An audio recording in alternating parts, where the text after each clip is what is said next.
Long way, get this shit a long way, shit a long way.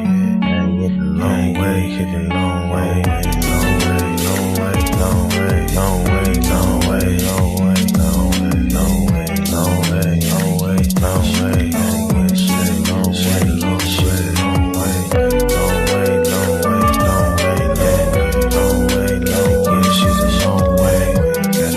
Gotta get the shit a long way, get the shit, gotta get the shit a long way, gotta get the shit a long way, get the shit a long way. She don't really understand, man. Gotta know what she don't really understand, man. Gotta get a meal, but she don't understand. She be trippin' every day, she be trippin' every way. But I gotta get this shit a long way, tryna get money every single way, tryna get money every single day, get money every single way, every day. Every day we gotta get paid, every day we gotta get paid, I'm feeling like we been a new slave, no we gotta finish rich, no we gotta finish rich, got a new bitch, she don't understand, she don't understand, niggas gotta get rich, she don't understand, sometimes we got hit lit, no we ain't hit lit, tryna get the long way, tryna get the shit the long way, Coach is tryna wrap up a entree, told you the other day that did my palm strong, we gon' shoot the long way, we gon' get the long way, get the shit the long way, my bitch be trippin' back and forth like the palm way, when I ain't Atari, I ain't playing games, so I'm not Atari, yesterday she told me that she about to leave, man, said fuck it bitch, we gonna get some money, said fuck it bitch, I'm about to get some money, so what I do today, I want to get some money, we gon' get the shit the long way, we gon' get the shit the long way, back and forth like the palm way, man, I'ma get the shit the long way, get the shit the long way, just the only way today, because they go with shit's crazy, you gotta wear a mask, we the new slaves, and we be wearing this shit like every day, we be okay, we gon' be okay, they gon' be okay, they gon' be okay, for so we gon' get this shit the long way, we gon' get this shit the long way, we gon' get this shit the long way, we gon' get this shit the long way, we get shit the long way, cause we gon' be okay, we gon' be okay, we gon' get the long way, Hello everyone, hello. Welcome to another edition of Savings Minus Debt. I'm your host, LJ Young. And I am here to share my gift. And my gift is that I understand that capitalism is psychological. I understand that none of this would work without people because humans are the only ones that consume unnecessarily. And I also understand that there must be people that know, and there must be people, the majority must continue to not know. It is what it is. It's a mathematical fact. I can't be proven wrong because math is always right. I want you guys to really understand the words that are coming out of my mouth right now. I want you guys to pay attention to, excuse me, one second. When I speak, I want you guys to pay attention to my tone, my sound. I want you guys to hear the security in it. Like, I know I'm not wrong. Nobody can prove me wrong. Nobody can say I'm wrong. I'm just here to kind of point that out so you guys can really tune into that and start thinking, damn, he is, start really admitting like he's right. Everything he's saying is correct on the calculator. Nobody's pulling his videos to say he's a scammer. Nobody's saying he's a liar, and nobody. Why? Because math is never wrong. Okay. So I feel like I'm here to help the people that are wandering around the debt matrix right now, that are doing all the things that they've been taught to do. Hey, keep your credit score up, get a good job, go to college. get to six figures, live in a nice neighborhood with the white picket fence and the da da da da da and the whatever, right? And then you get there. These are for the people that have actually reached there, like me, like I did, right? When you get there, you're like, wait a minute. All my life, people have telling me to go to college and make six figures. I'll live a good life.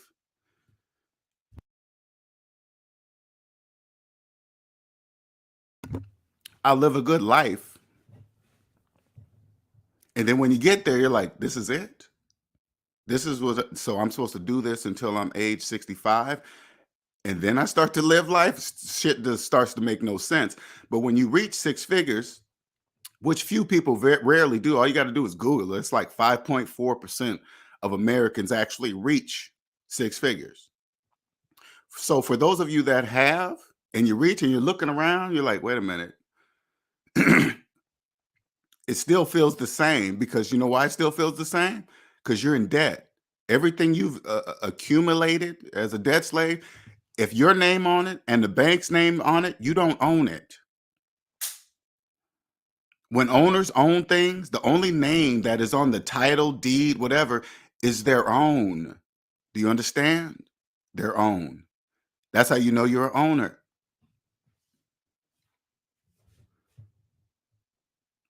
Now, when I finally stepped out of the debt matrix, you start to and you turn around and you start to look at everything you've been taught in the debt matrix. Hold on for a second. Damn.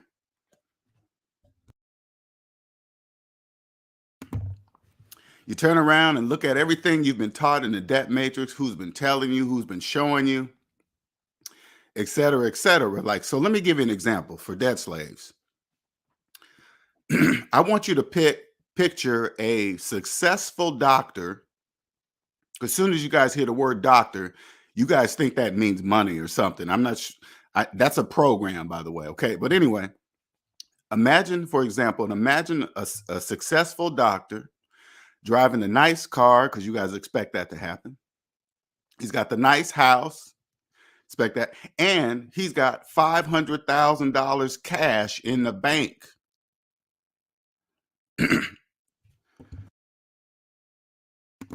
Liquid, quick cash, or whatever name you guys want to put on it, but he's got $500,000 cash in the bank that he could have access to at any time.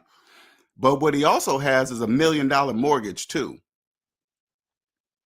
Okay. Now, as a debt slave, you would see a doctor and see that. Look at the car, look at the house. He even got this much money in the bank, cash.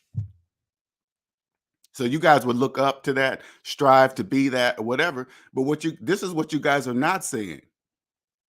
If you open up the calculator, put in 500,000 minus $1 million, the calculator is going to tell you negative 500,000. The calculator is telling you everything the doctor's showing you is a mathematical financial illusion that makes no sense at all. CENTS. None at all. That's how I see everything now. So I see a doctor like that that's in that much debt that doesn't, first of all, doesn't know, listen, does not know that $500,000 in an account does not exist.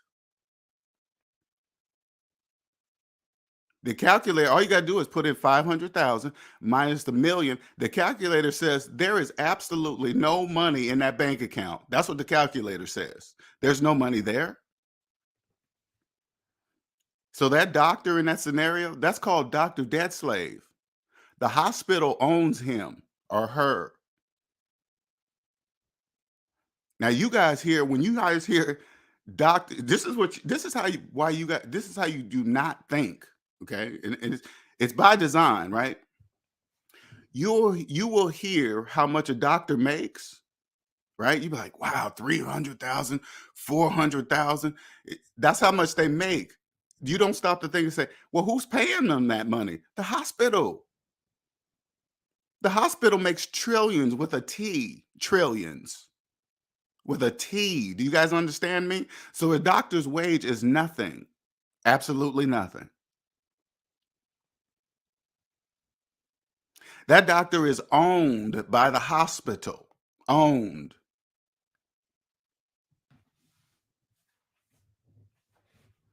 No different than sports team stars. You guys hear of these players. Oh, this dude got this contract for 500 million. This dude got it for 300 million. You, you got to stop and think. Wait a minute. Those are employees. All listen. This is what I see, okay? And you can't help it, you can't change it.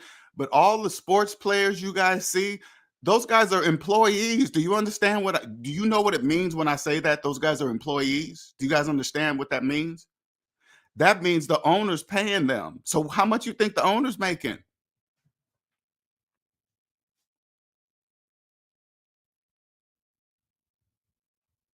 It's banana. And put it this way. Let me give you the lens of how I look at football now. Okay. First of all, when you see how much players get paid, it blows your mind. You think that because you know why it blows your mind? Because you think that's a lot of money. You never stop to think and say, "Hey, wait a minute. The owners are paying everybody on the team, just not the one player that you keep focusing on that makes the most on he makes the most on the team. But it doesn't matter because he's still an employee. The owner pays everybody's salaries on the team. Do you guys know what that means? But you guys don't know to look at it that way. That's the only way I look at it. Those are employees, sports players. Nothing wrong with it. Hey, they're making a living, but they're no different than you. Sports players have employee numbers. Okay, they got to follow the policies and all. They're employees. It doesn't matter how much they make. They're employees just like you. They just make more money than you. That's all. Just you.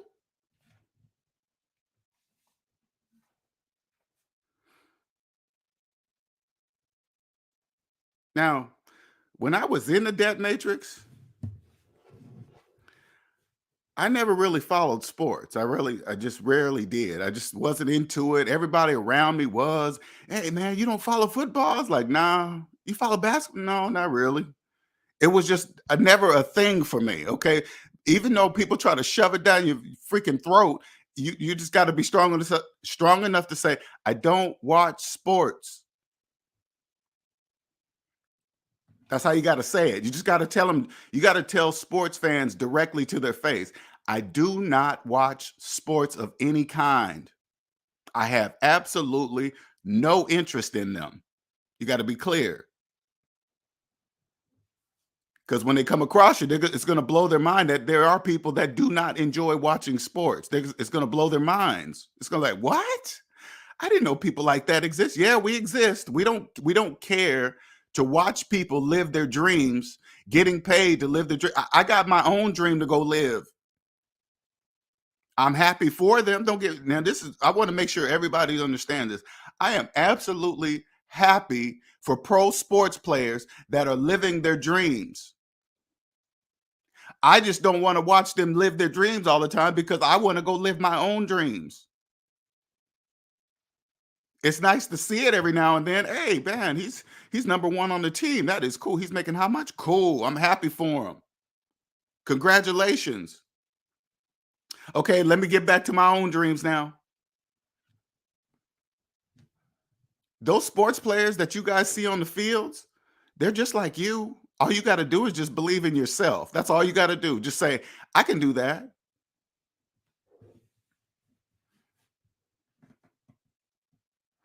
Even even when I was a kid,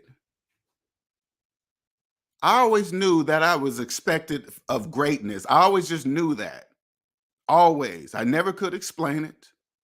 I never knew why I always felt that way, but every time, I mean, it started in grade school. We would get on teams, you play kickball and this and that. I always said to myself, okay, what am I going to do to make sure I stand out, that I'm not like everybody else on the team? Like when it's time to pick players, I said to myself, I'm gonna make sure I'm always picked or I'm team captain, one or the other.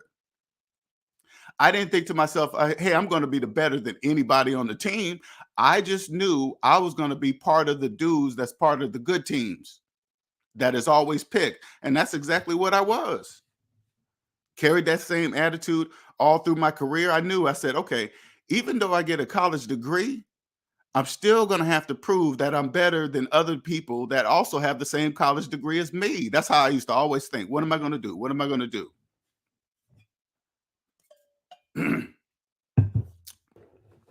This catapulted me through my entire career as a virtual engineer, VMware software catapulted me.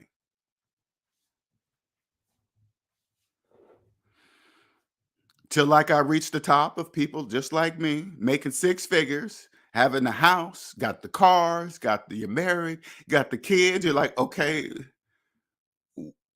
what else? Nothing. You're in debt. And you know what's so crazy? This is what people that that strive to make six figures. Listen closely, okay?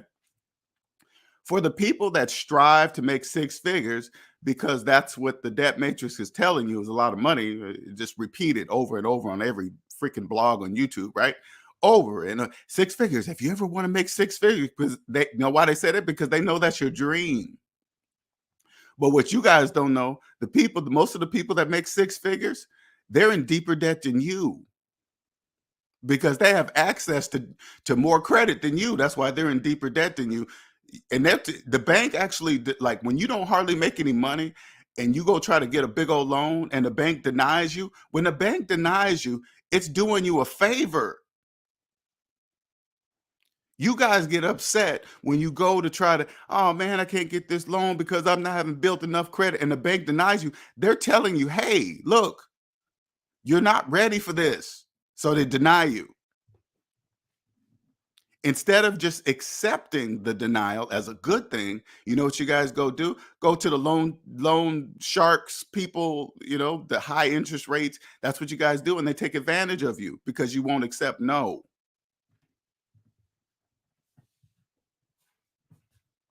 What's up, reigning woman? Robert Davis.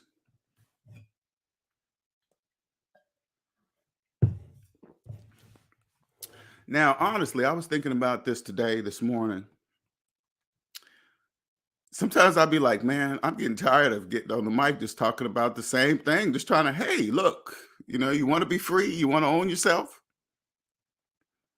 you want to understand the true definition of wealth, but something keeps saying, hey, come back, just keep talking to them. There's some people listening. You just don't have to do it as much. I'm cool with that. But here, let me explain this to you so debt slaves can understand this.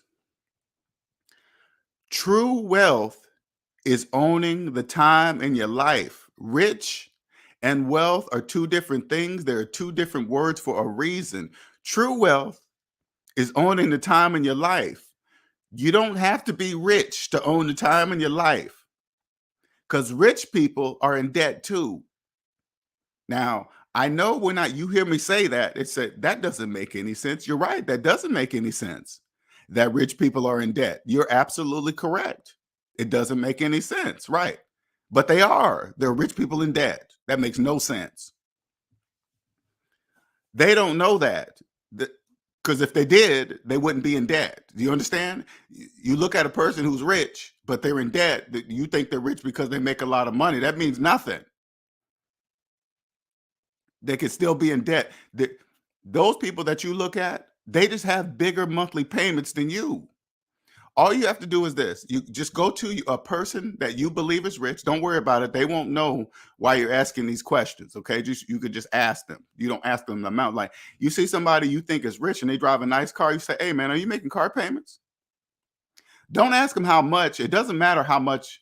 The amount of car payment doesn't matter. So don't ask that question. Just say, hey, are you making car payments? Or however you want to rephrase that question to figure it out, right? If they say yes, they're not rich because it should tell you they're making car payments because people with money don't make car payments. Do you understand?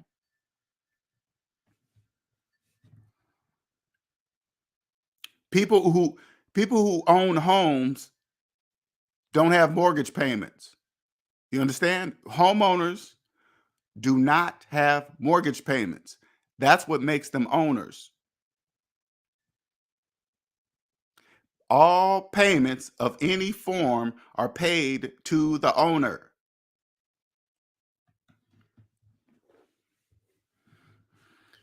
Not to confuse people with rental properties. Listen, not to, and I don't want people with mortgaged rental properties to be confused with that statement. Your renter pays you, you pay the bank. See, you're still your renter pays and you pay to the owner. Okay, that's how that works. You don't own nothing. If you're making payments, you don't own anything because you're making payments to the owner.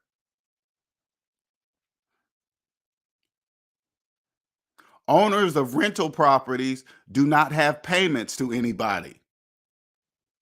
Do you understand? That's how it works.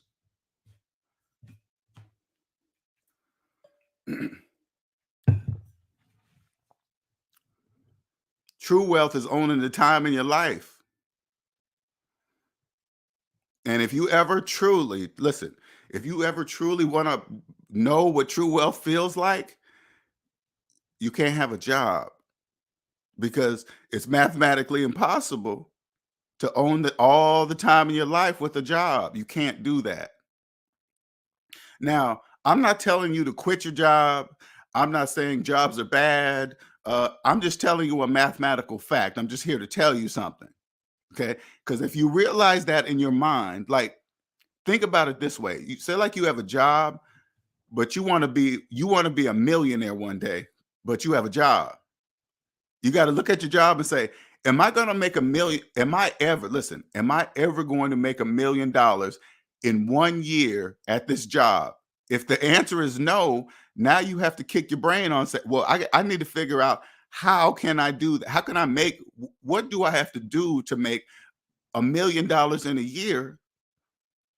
Because obviously there are people doing it. So I already know listen, I already know it's possible because some people have already figured it out. They're not different than you or me. Everybody's human. It doesn't matter. Everybody got a brain or whatever, right?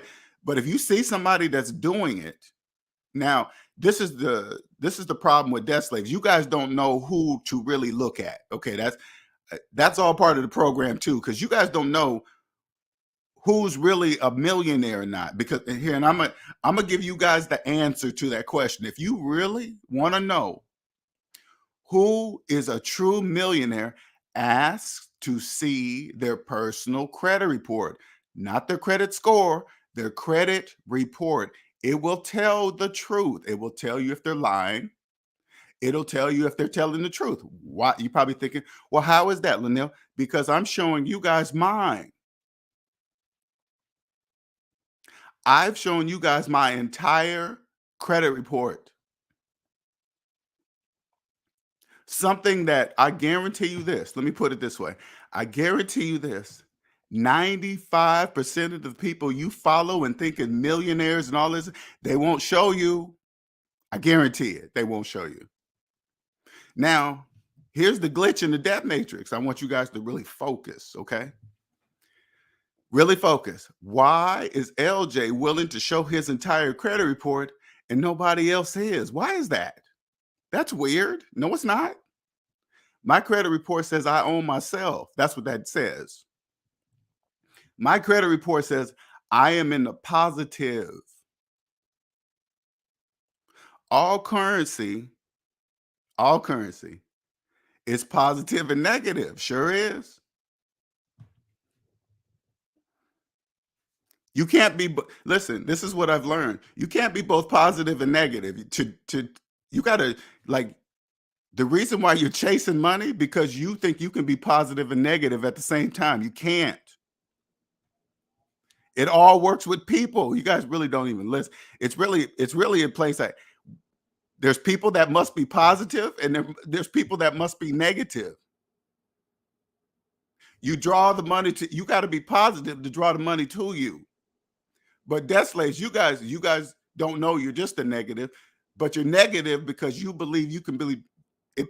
You believe You can be positive and negative at the same time while and wondering why you're chasing money. You know those magnets? Like you take two magnets, and for some reason, you listen, it's in your face too, right? For some reason, you can't push those two magnets together. And you can't even see, listen, you cannot even see why you can't. There's nothing there. There's no air separating, but you can't put, it says, no, we're not, that's what's happening with you guys. That makes you guys the currency. That slaves you. You're the currency. I only pay attention to you. I just pay attention to what the president says. Hey, I'm doing this. I'm pushing the dates back, and I'm doing this. And then I just turn around and look and see how you guys respond to whatever he says. I say, oh, okay, you guys are going to do that. You're going to think you have more money to finance more shit. You're going to go, oh, the house is zero down loans. Now you think you're going to have extra money to get in the house. Let me get in here before student loan payments are due. You're going to get into a house before your student loan payments that you know that are coming due. So you're going to go get deeper in debt. Yeah, that's what you guys just do. And then you just think, hey, what happens when the student loan payments are due then? What? Then what?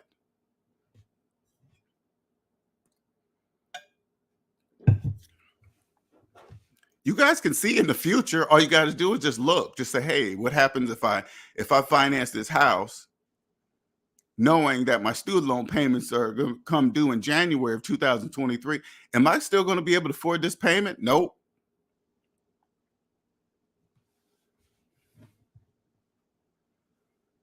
That's when they're going to, I guarantee, well, I don't guarantee this, but something I'm thinking never seen before, low mortgage interest rates, the introduction to 40 and 50-year mortgages, something that will, because if you guys can't afford your houses, everybody loses. So that can't happen. Okay, that cannot happen. That direction can't happen.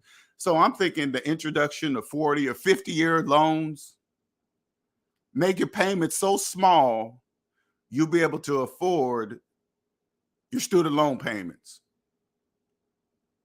That's what I'm thinking. I'm just thinking out loud. I don't know anybody. I'm just saying something.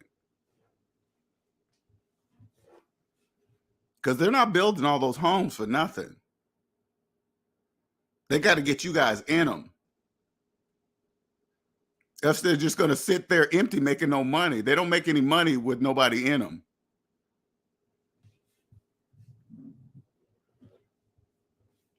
I'm just sitting back watching. And I watch in eye too, man. It's just like, much respect, much respect.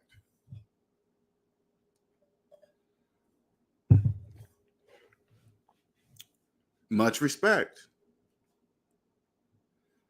Now, when I'm walking around and say, like, you hear, just people online getting emotional when they start talking about taxes. When you get your when you get your feelings involved when talking about taxes, that's a problem. You're getting taxes. Taxes are a psychological thing, because it's not something. Taxes are not something you can hold and say, hey, I got a handful of taxes. You can't hold it. There's something there, but you can't hold it. So it's a psychological thing. And if you're wrapping your feelings up into a psychological thing, that's a problem. 9 times out of 10, you know what that usually means? You don't understand the rules. That's what that usually means.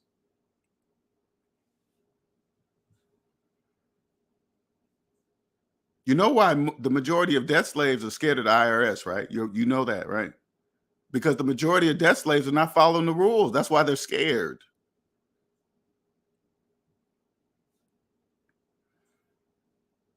When you're inside the debt matrix, the IRS is evil, and they're always doing something, and they're just snatching your bank account money. It was like, when you guys hear those stories, you guys don't know the whole story. Okay, I want to make sure that is crystal clear. You guys don't know the whole story.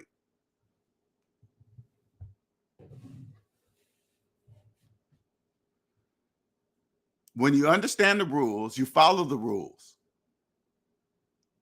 In my mind, this is how I look at it, okay?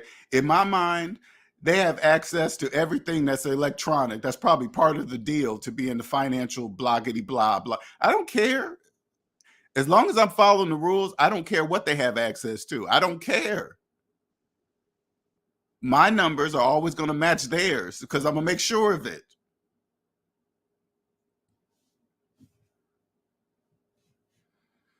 Because once you understand the rules, you understand their purpose.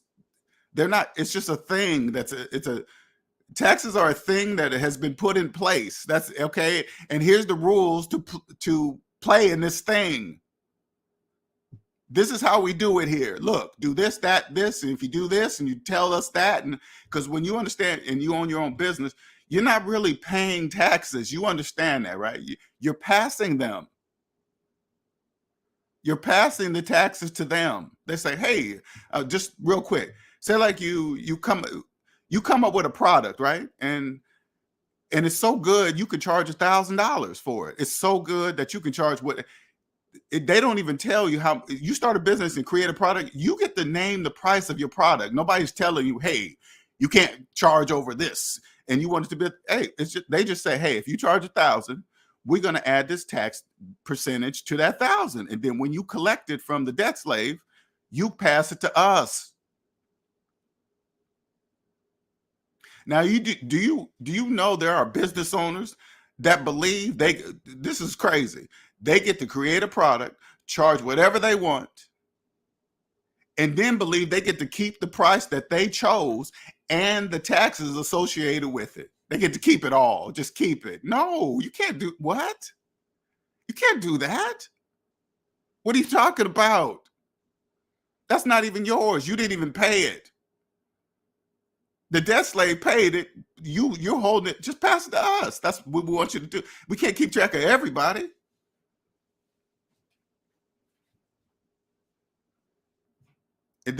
Believe it or not, there are business owners that believe that. They just, okay, well, shit. All right, we got to make an example out of you that you can't. You can't make your money and keep our money. No, you can't do that. Because when you hear when you're a regular employee, you are the resource. Okay, so of course you are charged. You have to pay tax because you have a job. But when you create a successful business and understand how it really works, you go from paying taxes to passing them to the rightful owner, the IRS. Here's your money. Okay, I charged this debt slave $1,000 plus the tax you told me to charge. So I charged the debt slave $1,100. I keep my 100 and pass the 100. I keep my 1,000. Excuse me. I keep my 1,000 and pass the 100 to the IRS. That doesn't hurt me. I don't. Here's your money. I didn't pay it. Debt slaves paid it.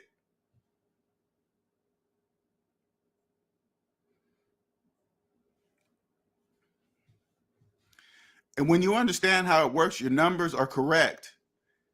You think, listen, if your numbers are, which is very rare, so it stands out, okay? I want you guys to understand that. It stands out. They're not going to waste a time of auditing you if the numbers are exactly perfect. Why would they do that? Why would they waste they got enough debt slaves cheating the system to go check on somebody that's doing it correctly, mathematically speaking.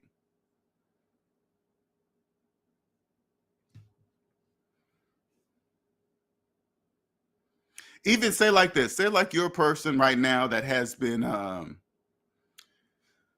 cheating on your taxes, not paying them, and you're in so deep that you're even scared to tell them, right? Thinking that not saying anything is going to make it better or something, right? So you can just continue on with life, crossing your fingers, hoping you never get that notice in the mail. If you take the time to go, first of all, you go see a debt-free tax attorney. Listen, this is very important. The tax attorney must be personally debt-free, must be. That's a key ingredient. If they're not, do not use them.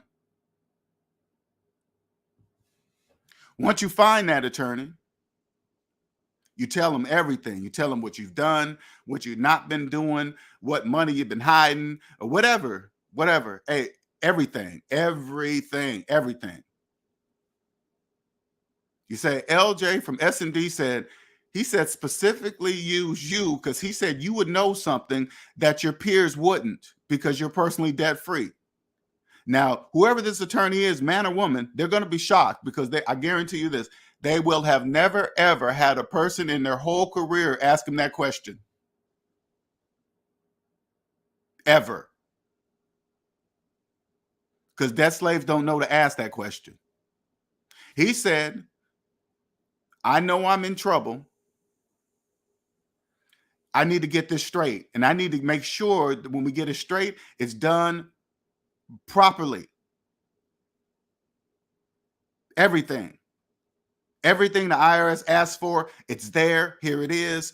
This is how much. No, don't have them looking for anything. That shows intent that you're trying to get this straight. Obviously, you're obviously taking accountability for not participating in the tax system properly, but you look like you're about to straighten it out because you're doing all the right moves. I promise you that. You can see that because people that don't know that don't do that.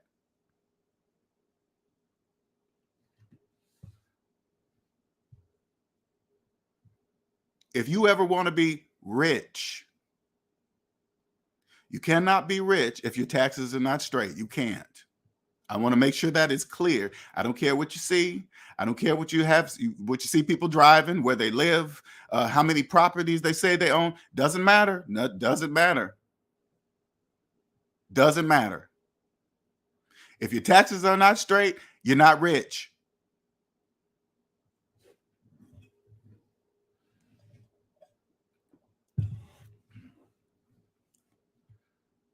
Most of those people are doing that. They're thinking, man, how come I got $1 million, man? I'm trying to get to 5 million and taxes not straight. Wonder why they're not reaching 5 million. You think you're going to reach $500 million if your taxes are not straight? No, you're not. No, you're not. Not even close. Not even close.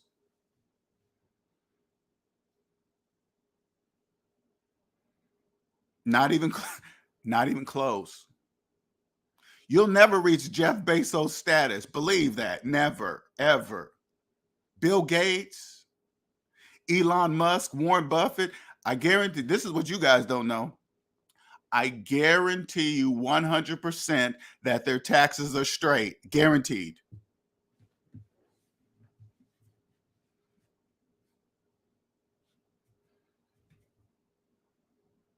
Guaranteed. Like here, let me give an example of, and you guys see this on the news, what debt slaves do when they come into a large amount of money. A debt slave will steal $1 million in PPP money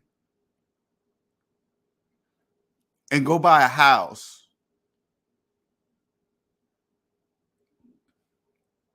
Most won't even buy the house in cash. Even though they have the money, most won't even go buy the house. They'll go get a mortgage and put a large down payment on it, buy a house with the stolen money and put it in their own name. Get a mortgage. And do the same with an expensive car. Do the same. Now this is just me, okay? I want you guys to really understand this, right? When I hear a debt slave do that, take the stolen money and go buy a house in their own name and they get a mortgage or buy it, however, whatever, right? This is what goes through my mind. Who did they buy that from? Especially say like a debt slave stole some PPP money and went and bought a house, but got a mortgage, didn't pay the house in cash, but got it in a mortgage. Just put a really large down payment on it, right? You got to fill out paperwork. You So say like a house is like 300, let's just go with the medium, $300,000. This person stole some PPP money and put 60,000 down on it, 20% of the 300,000, right? And got a mortgage and everything in there. I'm thinking, how did that credit application go? I don't get it. I'm like, okay, bank, there is no way, because they say, hey, you go get a mortgage, right? They're gonna run your credit, right? They're gonna run your credit and clearly see, because only debt slaves steal PPP money, all right? They're gonna run your credit and see you clearly been fucking up your whole life. But you got, all of a sudden you come up with $60,000 and you got student loan debt. And no job, and absolute and excuse me, absolutely no job. Approved? What? I don't get it. I don't get. Okay, well, hey, whatever. Hey, whatever, man. Whatever. Okay. That's how I look at it, man. I don't know. I don't get it. But anyway, they do that. It's like, debt slave. You stole money. Do you really believe you're gonna live the American? Do you really believe that? Well, obviously you do, because you went and bought a house and put it in your name. And debt slaves, you guys would be saying some of the weirdest shit. You guys be like, nah, man, I wouldn't put it in my name. I put it in my mama's name, or I put it in my. Don't you know those people they would have to explain too. They just, okay, let me go to your mom. Okay, mom, how did you buy this house? She has to come up with an answer. She can't just say, hey, whatever. If she doesn't come up with an answer, guess what? She's going to prison. You gonna put your mom in prison? I'm pretty sure the IRS, most people would not. Most people would not allow their mother to go to prison because you put a house in their name.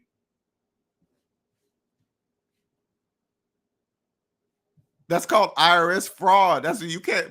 Okay, if you bought a house and you put this much money, where'd that money come from? You got to explain that. You can't just say, hey, I was gifted to me. Okay, show us. That's all you got to do is show us. Just show us.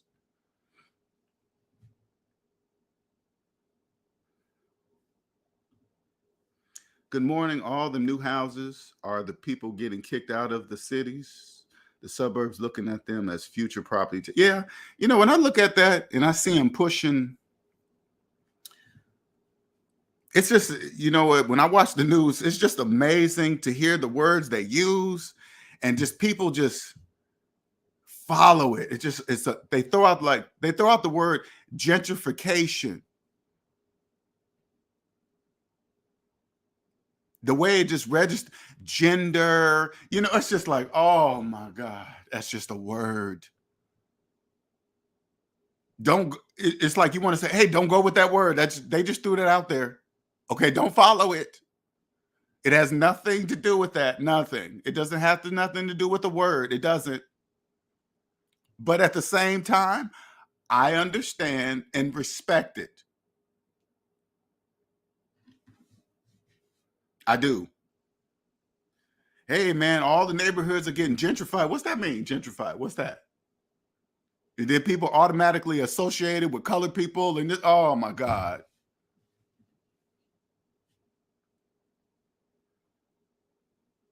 The way it's orchestrated though, man, it's like, think about sitting in which I've never been. I'm starting to more understand it now. I think I would get a good something out of it, but going to one of those orchestras where people go just to watch the orchestra play, right? Now, in my mind, I used to always think, oh, only rich people do that, when that has nothing to do with anything either. But I think I would understand it more sitting down and watching that, because the way this system works, it's like that. I'm trying to give you a physical representation of it, right? It's like an orchestra.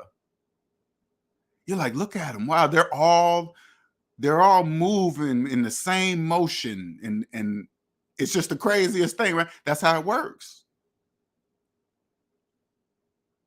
It's bananas. You hear people, oh, taxes this, I hate taxes, this and that. It's like, yeah, you don't understand them because you're getting emotional about them. Taxes are the reason why I can't get ahead. No, it's not. No, they're not. They're not the reason. No, they're not. You think taxes picked you? You think taxes picked you to be hard on? They said, hey, taxes, hey, I don't like black people. You think taxes said that? Taxes is not a person. What's up, Amizi? Jaws? I used to feel a way about taxes. I paid off my house and car, and I invest that phantom income into the 401k, and that will offset any taxes I owe. Exactly.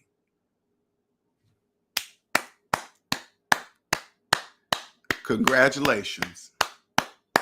You understand clearly understand. Now, Crook ID, let me, and most of the people in this chat, I want you guys to understand something. What he just wrote, debt slaves have no idea, and I'm telling you guys this, literally have no idea what he just said. Crook ID just said, wrote out in public. It's all in English. You can read it word for word, but they don't know what it means. You know why they don't? Because it's against the laws of mathematics for them to. They cannot see it. It's against the laws of mathematics.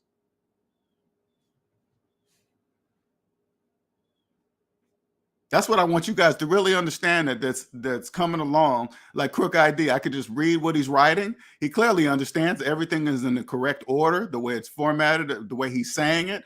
That's all correct. Debt slaves don't know any of that. That phantom income, what the hell is that? Nothing. Don't worry about it, debt slave. Nothing for you. It's phantom for you. That's why it's called phantom income, because debt slaves can't see it.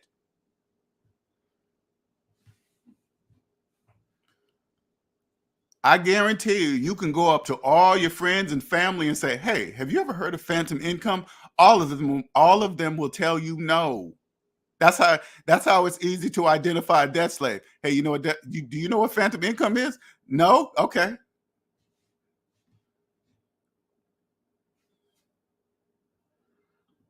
I love the name. I remember when I was a debt slave, I would hear, I think I heard the words phantom income maybe once or twice. Very rare. I can't remember who actually said it, because I probably thought it was stupid, didn't really, acknowledge it, because you got to really understand what you have to understand what it means to understand what it means.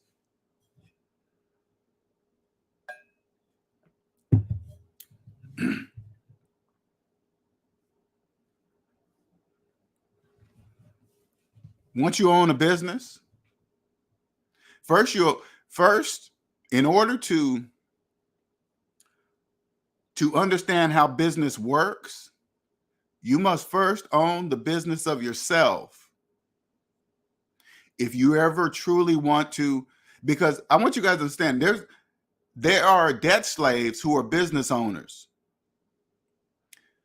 Those business owners, the only thing they've created are jobs for themselves. That's what they did. That's what they've created, jobs for themselves.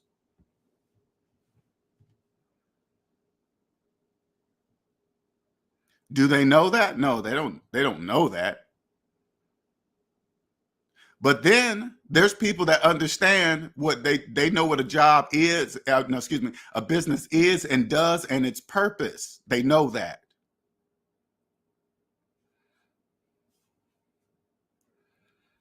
If they use business debt, it's for a specific purpose, a specific reason, to save taxes, to do something, anything involved with taxes, that's the move. And if that involves getting business debt, yes, then you get business debt. But the business never owns the person, ever.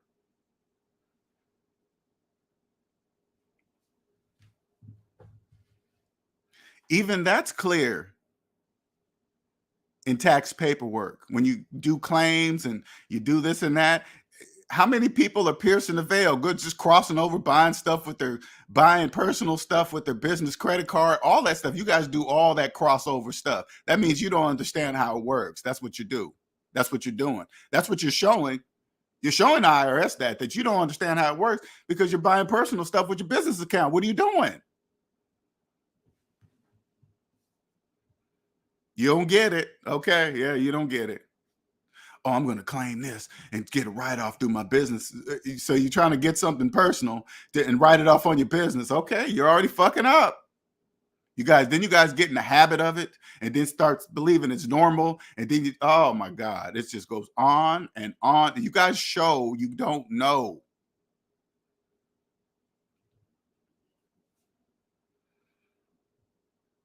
Then you get with some non-qualified tax person. Hey man, I can get you the most money back on your tax. How you gonna do that? Show me how you're gonna do. Oh man, IRS, we can go up to this number. The IRS really doesn't look past this number, so we could just claim all this. But it doesn't exist. It doesn't matter. The IRS is not gonna. That's the wrong person, because they are telling you how they do their own taxes, because they're telling you that. They're actually probably selling it to you.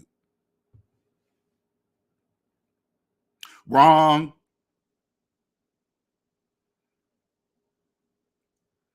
Even when I was a debt slave, I used to think that was so weird. And when I say so weird, I'm like, so anybody can do people's taxes and they don't have to be licensed or nothing? That's what I used to say to myself. I'm like, And most people that were getting their taxes done, they always say, hey man, go to so-and-so. They'll get you the most money. It's like,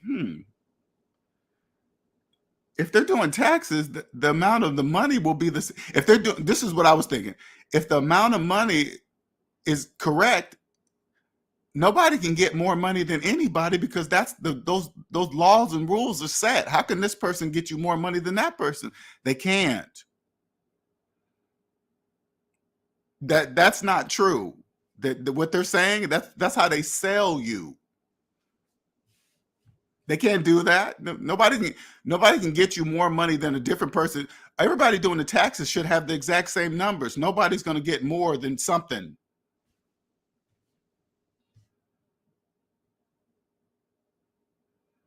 But if that's what they use to get you to use their services, hey, whatever, it's business. I don't care how they do it. I'm just sharing something with you. That's all. Nothing.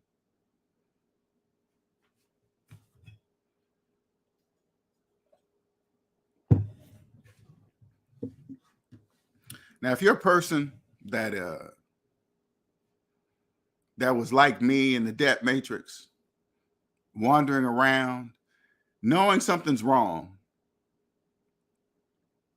but you just can't figure it out, I'm here to tell you. I'm here to share with you. You're right. Something is wrong. Not really. No, excuse me. Something. Yeah, no, I'm right. Something is wrong. It's you.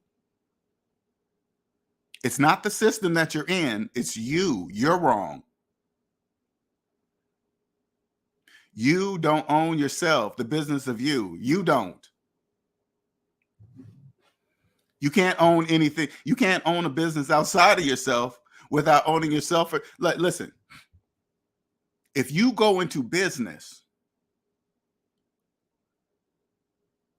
with never knowing that you don't own yourself and never have, and then you go into business, guess what you're gonna do in business? The same thing you've done with the business of yourself. All you got to do, if you want to see your future outcome of your business, all you got to do is pull your personal credit report.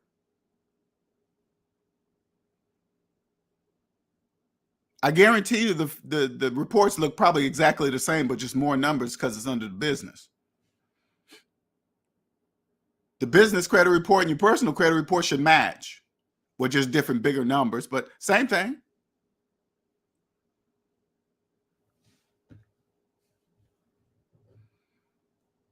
Once you own the business of yourself, and then you own a business. Oh yeah, you'll get. Oh yeah, I get it now. I get it. I totally get it. Oh, that's what you're supposed to do and not do. Yeah.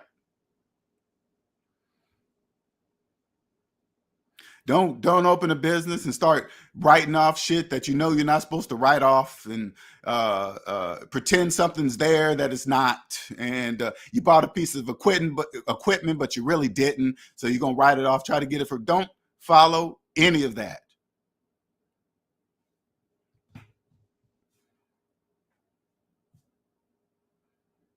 Any of that. Anybody that listen, this is all you guys got to do to hear the people. Like if you're getting your taxes done, okay? This is how you tell if a debt slave is doing your taxes. If they try to get you to claim something that really, you know, that doesn't exist, that's a debt slave doing your taxes. How do I know? Because they're telling you to lie on your tax form. What do you mean? If they're telling you to claim something that doesn't exist, they're telling you to lie on your tax form. That means that's what they do on their own. You get up and leave. You don't want to associate yourself with those kind of people. I don't care what it looks like. I don't care what they drive, the house they live in, their clothes, their suits, how many college degrees. I don't care. Hey, I don't know. I don't care.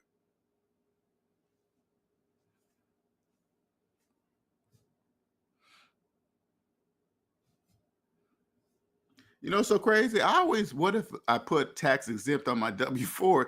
Is that good or bad? You know, I always, by the way, that's bad. By the way, just to make sure everybody clear, that's bad. Now, when I used to see that on my W-4, I used to go, why is that there? It's against the law to not pay taxes. Why is that checkbox there? Now, I know that there's a legal answer for that question somewhere, okay? Why that is there, right? But this is what I picture. And I never checked that box when I was a worker.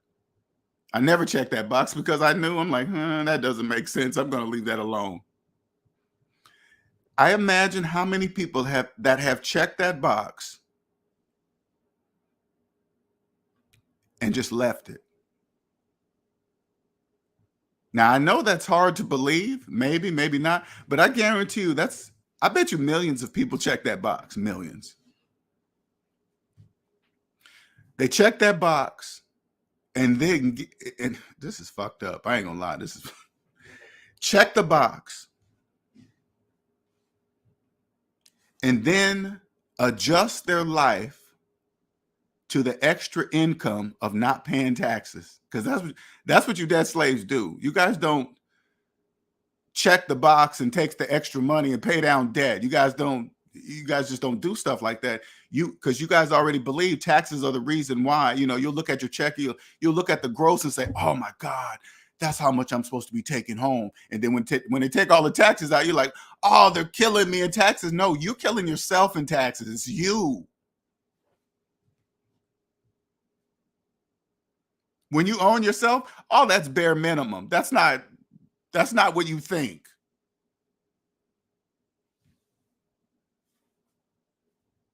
But then you guys will adjust your life to it for 3 or 4 years where you're nice and buried in there. Damn. Because of course your job is reporting that. You think your business is not reporting that you're not paying taxes? Of course they are, okay? And then you get that letter in the mail. Hey, you've checked this box for the last 4 years. You owe us a lot of money. Do you have it? They already listen. Before they even send you the letter, okay, you guys just got to be aware of this. They're sending you the letter. Just follow through. They're sending you a letter because they know something about you. Okay? They already know that you don't have the money because you checked the box. The check in the box tells the IRS that you don't have the money because you checked the box. It's fucked up, man. Now, this letter's to make you aware that they know. Now, it's probably the letter. I'm just assuming the letter is probably to say, "Hey, what you gonna do?" I mean, they're asking you a question. What's your answer to? No, what's your answer to this question? You have the money. You didn't know. I forgot. What are you going to respond? Are you going to respond with, "Yes, I fucked up"? Not with those words, of course, but say, "Yes." You know how many people don't do that? "Yes, that's me. I did it. Yeah, I didn't. I knew. I checked the box. I knew I wasn't paying taxes. Yes, I knew." How many people you think say that?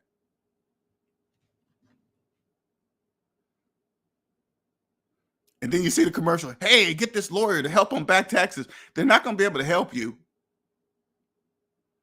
You still owe the money. It doesn't. Say like this. It's clearly that you did that, right? And then you go get a lawyer. They're like, "What the fuck are you doing? What are you doing? Why are you? Oh, you're making it. Not only did you listen, not only did you you didn't pay your taxes. You want us to spend money to fight you in court over it, that over something that you clearly did."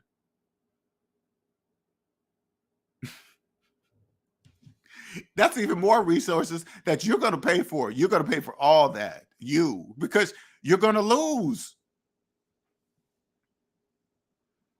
Your lawyer can't break the laws of mathematics. I don't care what kind of tax attorney he is. He can't break the laws of mathematics. Nobody can. I mean, you could try, but if you do, that's a psychological problem. So not only are you not going to pay your taxes, you're going to force them to get in the law, whatever situation, and you're going to take even more money that you owe them already to put on a lawyer to defend something that you clearly did.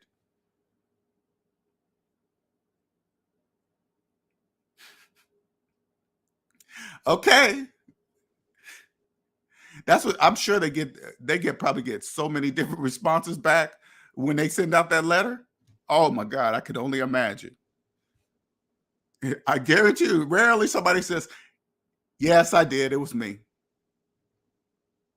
You didn't pay your taxes on purpose?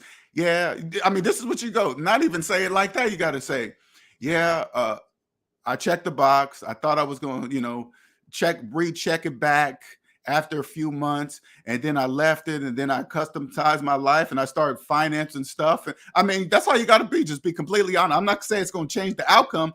I'm just saying, I assume if the IRS agent that is sitting on the other side of the table with you and you say that, you just save that IRS agent so much work, so much looking. You come to the table and say, "Hey, here's all my account information. Here's all the bank accounts that I've ever used. Here's all the accounts that I use in Zelle and Cash App and this and that and blah, blah, blah. Here's all the places that I've worked. Here's every single bank account that I've ever had. Here you go." They don't have to go nowhere. That agent probably could finish your case that day. Okay, you're going to get fined. You're going to do this, whatever they decide to do. How many times do you think that happens? Probably never. Never.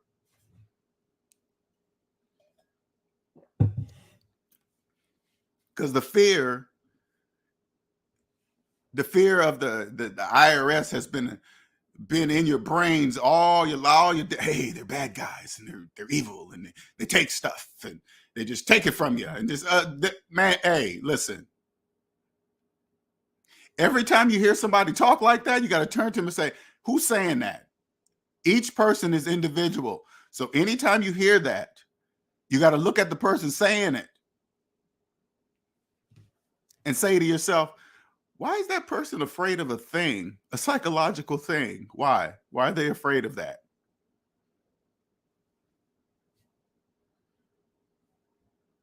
Exactly. Fighting something in court, you could have avoided altogether. Yes. Just follow. All you got to do is just follow the rules and you'll see. You're like, "Oh, wow. Okay." But when you're in debt, here's a better way to explain it. When you're in debt, you cannot see the true purpose of taxes. You can't. You just can't. I don't know how to explain that, but you can't. It's against the laws of mathematics for you to. I thought about student loans the other day. Imagine borrowing money from someone and keep asking them for forgiveness. Exactly. You don't have to keep apologizing. Just pay back the money. Exactly. You owe. Pay back the money you owe.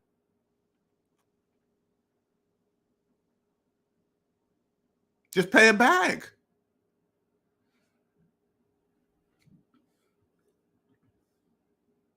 You know what's so crazy about the student loans, though? You know what?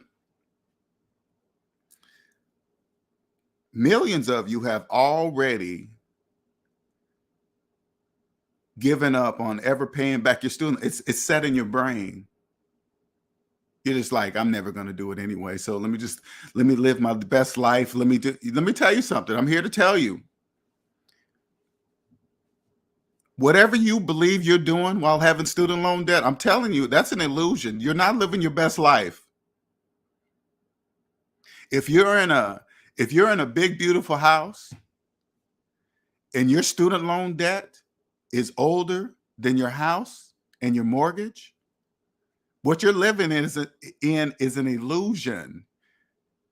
You can't, if you have student loan debt, that means you don't own yourself. If you don't own yourself, you can't own a house. You can't own anything outside yourself if you don't own yourself first. Now, I'm not saying that. The laws of mathematics say that, not me. The laws of mathematics. It says student loan. That doesn't seem like a trick to me. Student loan. Loan means you have to pay back. That's how I see it. They loan me the money, so I have to pay it back. The majority of debt slaves that really want it forgiven are the people that were living off of it, abusing it, taking the money, spending it on other things than school, never once stopping to think, why is this money so easy to get? It's just so easy. And then, hey, here's the money for the school and here's some extra. Oh man, I got $2,000 left over for living expenses. You sure do? Yes, you do. It's all yours. Do it as you wish. How many students you think are turning down that extra money? None. How many people you think are taking that check and putting it right back into the payment of the student loan debt? None.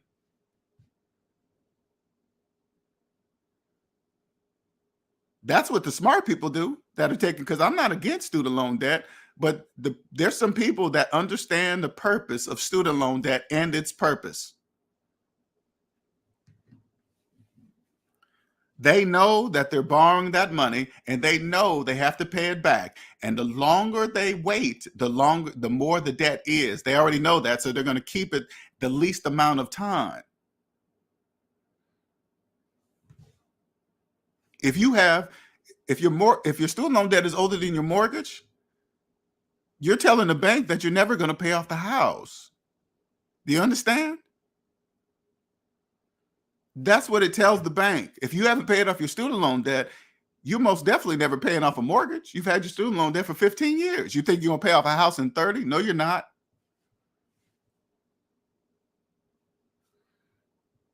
But the housing market wouldn't exist, because it couldn't exist, if they denied people with student loan debt. That would hurt the economy, the housing market. I don't want that. It's just business. I don't care.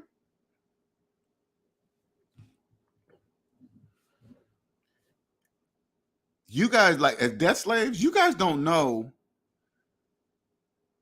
the land of mortgages. That's like a psychological place. You're choosing to live there. That's a choice. That's a world that's only psychological, but you don't know you're choosing to live there. You don't have to be there. In the land of mortgages and averages and all that stuff, you don't have to be there. You're choosing to not trust the calculator. So you live in a psychological world, because if it's not mathematically true, it's psychological for you. All currency is psychological for you. All properties, everything, everything.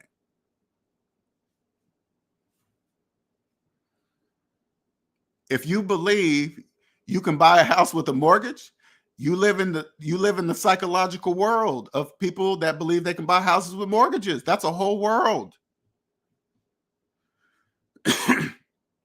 And it's not even, none of it's mathematically true. None of it. That makes it all psychological. So put it this way. So you can kind of get an idea, almost like that Jim Carrey movie a long time ago, right? This is all you got to do. If you just moved in one of them big old, one of those communities that they're building all over the United States of America, clearing a piece of land and putting 100,000 homes on it, right? Go to all your neighbors and ask each one of them if they have a mortgage. Ask them. Just, I don't know how you bring it up, or just say it in a way that you know it's a mortgage. Hey, say something like, how much equity do you have, or whatever, something like that, because you guys think equity is money, right? And if every single one of your neighbors say, yes, I have a mortgage, you live in that psychological world. That's where you live. Because if you have one too, you're there too. They're not lying to you. Nobody's trying to trick you. The American dream. You have to be asleep to dream, right? You have to be asleep. Everybody knows that. I've never been walking around driving and then go into a dream. That's never happened to me. So if you believe, listen, if you believe you own a home with a mortgage, when it's not mathematically true, that means you're dreaming. Do you understand? That's how it is. It's not a trick.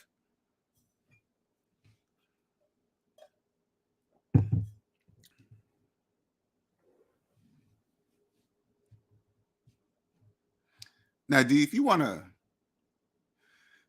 I try to help you guys here while it's free. Because one day you're going to look at these videos and you've probably been watching me for years, and then you're going to say to yourself, man, I wish I could have talked to him back then, because soon that's going to be very difficult access. It's not going to be the same. The price is going to be different, very different. To the access to my time, everything changes, everything.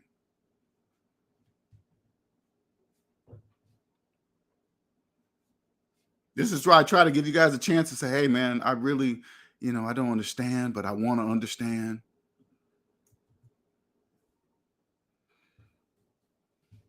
Especially you young people, you guys got to really understand, because you guys are like really into gossip and all this other stuff, people's lives destroying. Hey, this person messed around on that person. You guys are really into all that.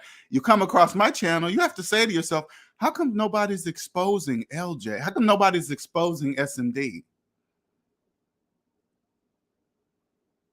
This guy has over 1,000 videos on YouTube, and nobody has exposed him once, or even tried.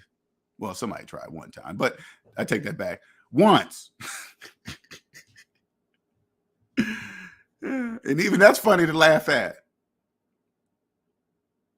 Because you guys got to remember, always remember this. When you see, because I'm sure as much as I grow, somebody's going to try. It doesn't matter. But I want you to understand something. When you hear somebody do that, you got to remember, they're going against mathematics. So that makes them automatically wrong. Automatically wrong. Hey, that's not true, LJ, this and that. Automatically no. Whatever that's going to follow out of their mouth is going to be all mathematically incorrect.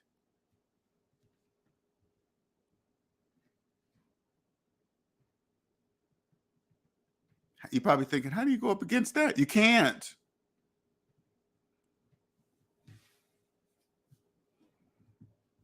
I understand my gift. I know what it is. I'm clear on it. Put it this way, and this is just the way I feel. I believe, and it feels like that, I feel like I'm probably one of the only people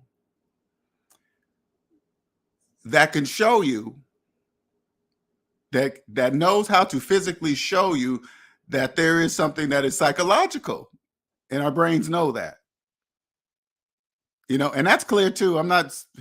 It's like this, so you guys really can get it, okay? Say like you walk into a room full of people or something, like 3 or 4 people, but one of them you could just feel like they're just an angry person. They haven't said a word to you, okay? And you could feel something negative from that person. You're like, "Ooh, it's just, I don't know." You say that to yourself, right? That's not fake. Everybody knows that. Or say like you're at a game, right? You're watching the game, and then all of a sudden something stops you in the middle of the game, like, hey, somebody's staring at you from behind. You turn around, and then you see, and there's a crowd of people behind you. You turn around and look exactly at the person who was staring at you from the back of your head. Now, everybody has done that. You don't turn around and look through the crowd and say, hey, which one of these people was staring at me? You turn around and look directly at the person that was staring at you from behind. How do you do that? How'd you know to do that? You didn't know when you turn around with this, if it was man, woman, black, white, Chinese, kid. You don't know. But it happens. It's the same thing.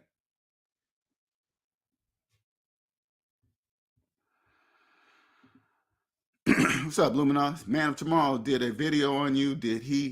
But he did the same mistake so many others do. Assume you were talking about business debt rather than. Yeah, I watched that. I saw it. And when I watch things like that, and you hear people mix business debt and personal debt, that tells you they don't know. That's what that tells you. That should tell you. Hey, he thinks this and that. And you thinking, the people that follow me, you guys know I'm not talking about business debt, right? And then you hear somebody say it, oh, he doesn't know this and that. He's not talking about business debt. He didn't say any. You're watching and you're like, he didn't say any of that. He said nothing like that about business debt. Nothing. So automatically, you guys know they don't know, right? It's clear. I used to envy people with nice cars until I found out they didn't own them. They were debt slaves. Exactly. So says the sloth. Exactly. When you live in this world, you don't, I don't see cars. I don't see Range Rovers. I don't see Lamborghini trucks. I don't see that kind of, I see it with my eyes like, hey, that's a Ferrari. I know that, but if the person inside of that car, driving that car, is making payments, it doesn't matter who's driving the car. Hold on for a second.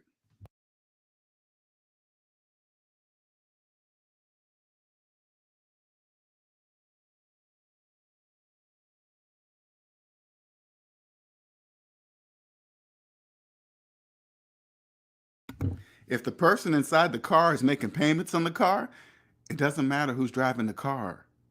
That's the bank's car.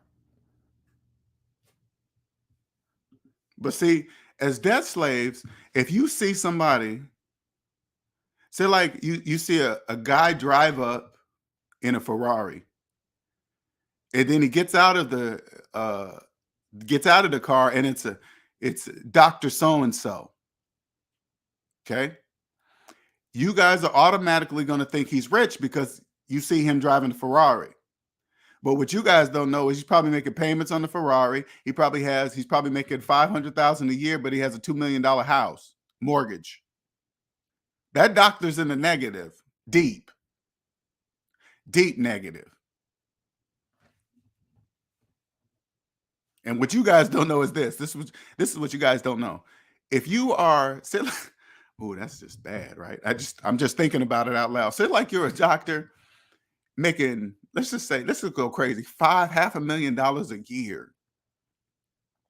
That means you're in the highest tax bracket on the bracket, right? You're in there, okay?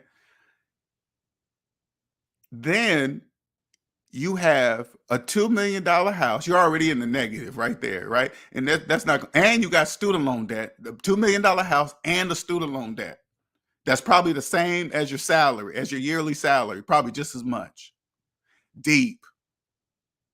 And you can't even, you're in so much debt, you can't, because when you're in debt, you can't lower your taxes. You can't lower your tax bill. You can't even lower it. Ooh, wait. So that means you're paying high taxes, and can't do nothing about it to change it because you're in debt. So you're stuck with paying high taxes. No breaks on anything because because of your salary. Then you got add in car payments, mortgage payment. Oh my God, you guys don't. The hospitals own. Can you imagine? I can't even. And I'm thinking this out loud. I can't even imagine how many hospitals, how many doctors hospitals own. Mm.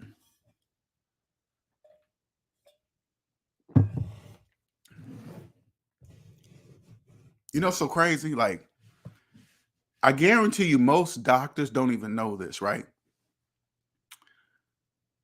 They go get a job at a hospital. The hospital says, "Hey, we're going to pay you this amount of money for this amount of hours, 46, whatever, how many hours." And then you sign, you look at it, you say, "Okay, I agree to that. You get to have this many hours of my life for this amount of money." But then when they get said, but the same doctor is in deep, deep student loan debt, deep, deep mortgage debt, deep, deep credit card debt, deep everything, just deep, making a good salary.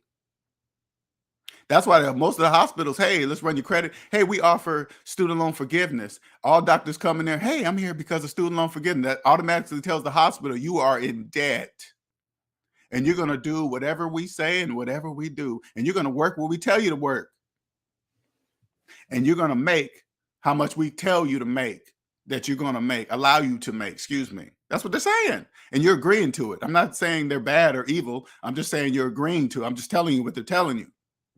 And then you get the job, then you wear a fucking pager and a phone and this and that, and you're contacted even outside the hours that you agreed to. Like when you answer as a doctor, you answer a page or an email or respond to a patient. When you're not getting paid, that's because you're a debt slave. Only debt slaves do that.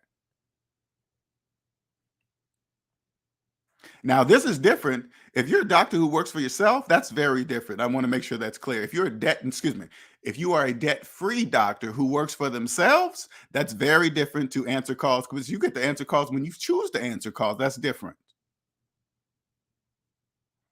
But when you're a doctor, especially a doctor that's really good at what they do, ooh, like this. Put it this way. Put it this way. If you're a doctor, a surgeon, or a brain neurologist, whatever, something crazy that you make good money, but you're deep in debt, ooh, man, you just don't know you do have no idea your income potential. You have no idea.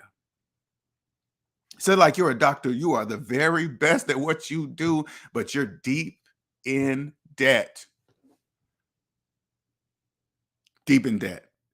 You, if I was the hospital, I'd feel like the luckiest hospital on earth. I would, because you're just making what I'm gonna tell you, because I'm making trillions. You know how much they could pay you if you were debt free. You would know that. You would know that. Hey, wait a minute. Yeah, I'm making $500,000 a year when you could be making 2 million.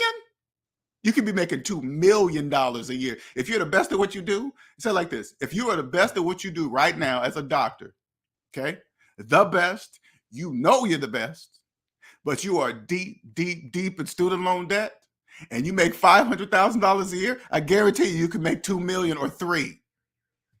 Oh crap! Hold on.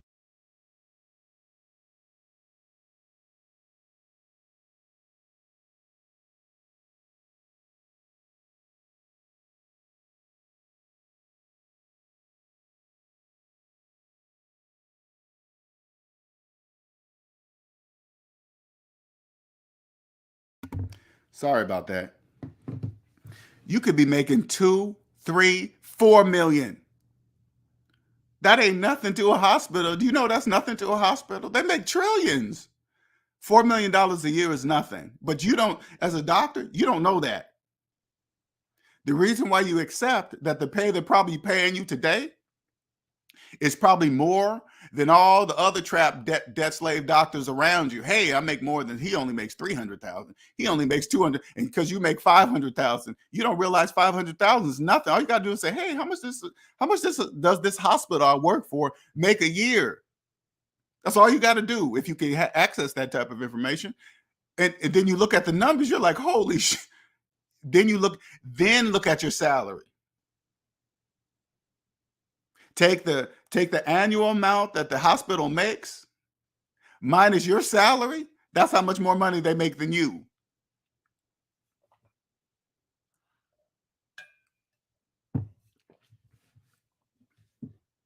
If you're good at what you do as a doctor and you go to a hospital and they say, hey, we got that student loan debt relief program, you say, I don't care about that. That's what you say. Hey, we're one of the hospitals that do student loan forgiveness. Why are you telling me about that? I don't have no student loan debt. Oh, they're gonna be shocked. Oh, what? If they hadn't run your credit report already, because you got to know. No, I take that back.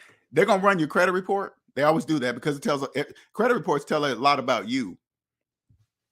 They're gonna see that you have no student loan debt. They're gonna see that you have no debt. They're gonna be shocked. They're gonna be like, what?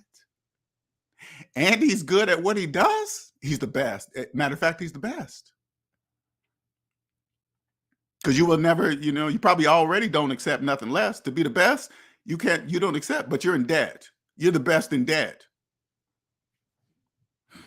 Imagine what you would be if you had no debt and being the best. The hospitals would know it because you would walk in with your salary requirements. What do you mean? Hey, the hospital goes, hey, yeah, here's our pay scale. You'd be like, why are you showing me that? I don't give a shit about that. They're going to be like, what? Here's my salary requirements. What are you talking about? You know me. I'm sure you've heard about me. That's why I'm even sitting in the seat.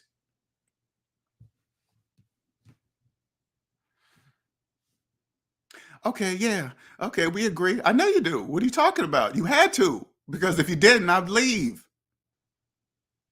That's how you would say it. You come there, you say, okay, cool. They say, hey, we're going to go ahead and pay you $4 million a year. Here you go. Here's the contract. You'll look, say, hey, how many hours of my life do you get for this $4 million? That's the next question.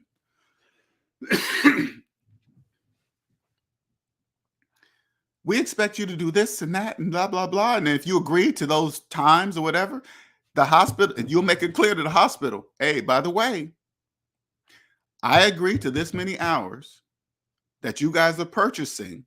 That's how you'll say it, that you guys are purchasing from my life. I am not doing anything, any type of work, anything hospital related outside of those hours. I want to make sure that is crystal clear. I want to make sure of it. Guarantee you, very rarely will a doctor have ever said that in an interview. Very rarely. Because there's probably not many debt-free doctors. I can guarantee you that there's not many. I guarantee you, like doctors that are in debt, they look at other particular, man, why is that doctor so good at what he do? Maybe that doctor's debt-free.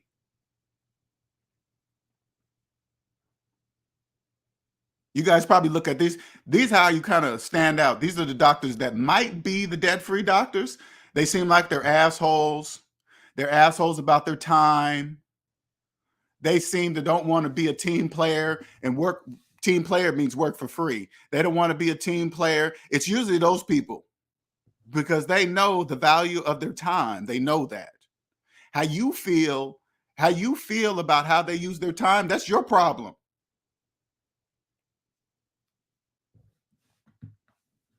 That's your problem, how you feel about their time.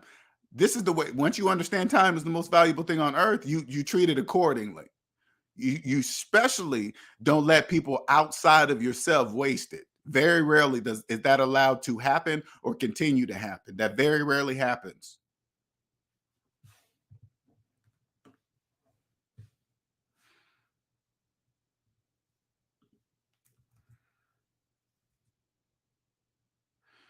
What'd you say? And they make those doctors see a patient. Look at that. Yeah.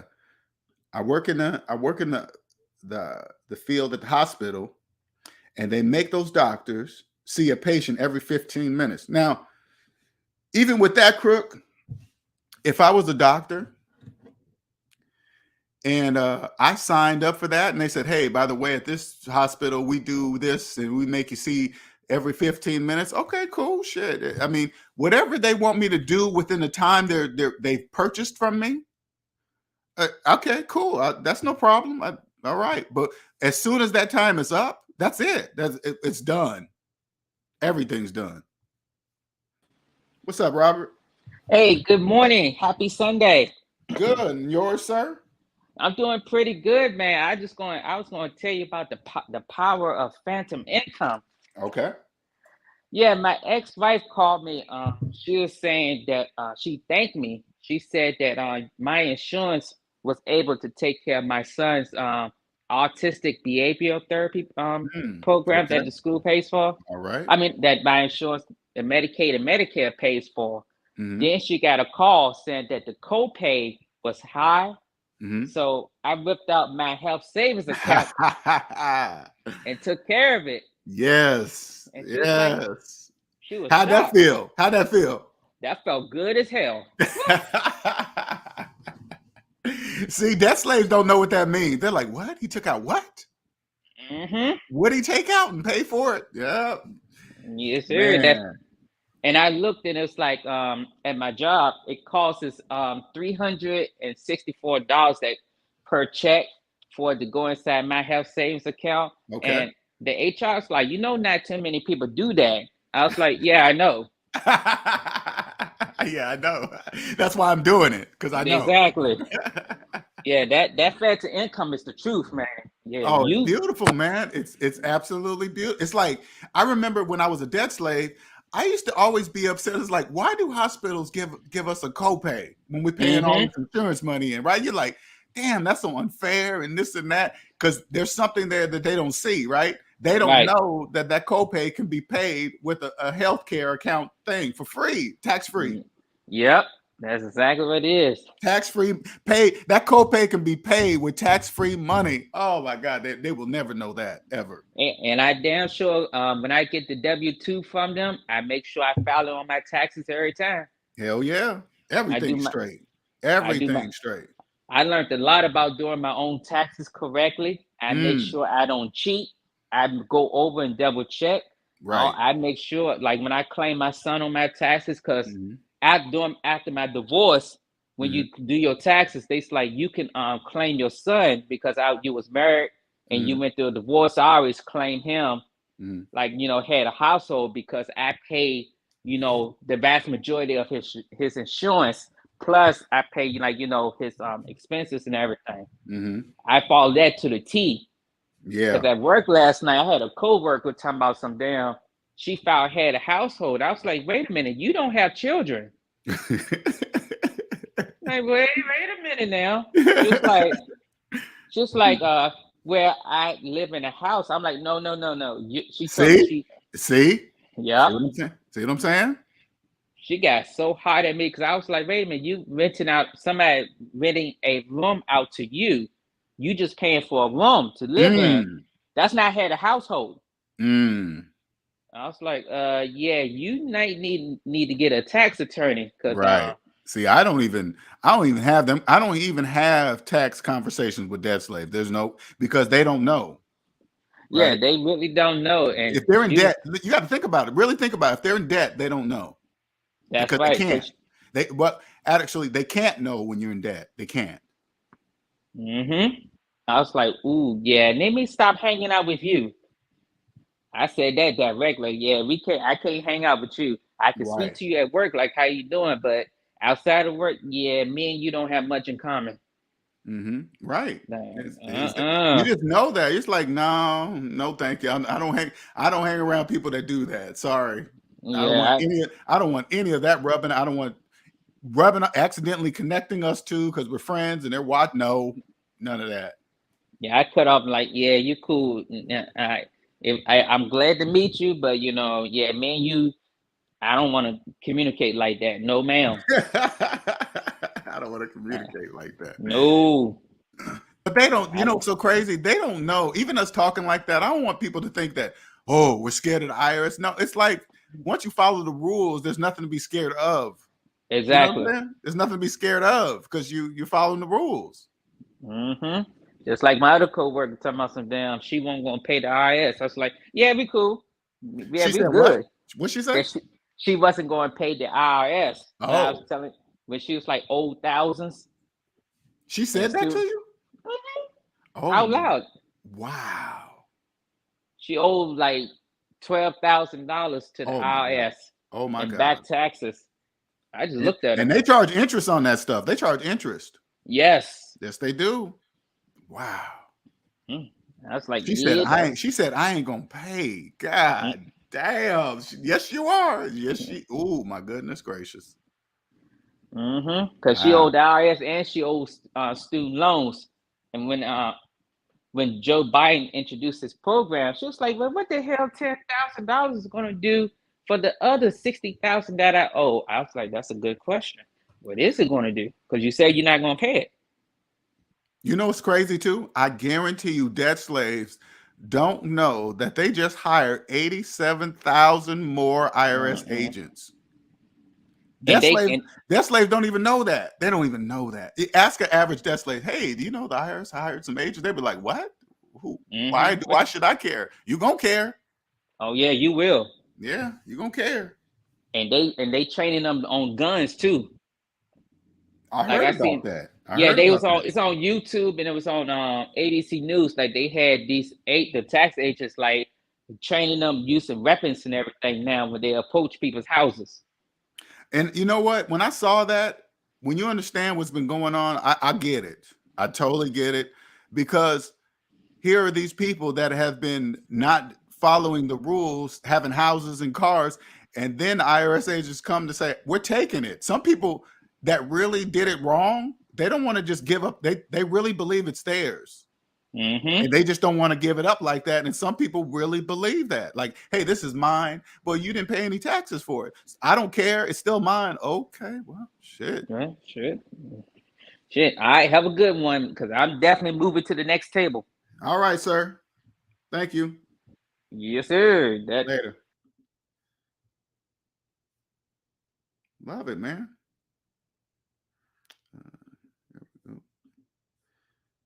What'd you say, Gabriel? Gabriel says, "I've been researching autistic and ADHD symptoms from kids and how they're diagnosed, and it's interesting how to prevent it."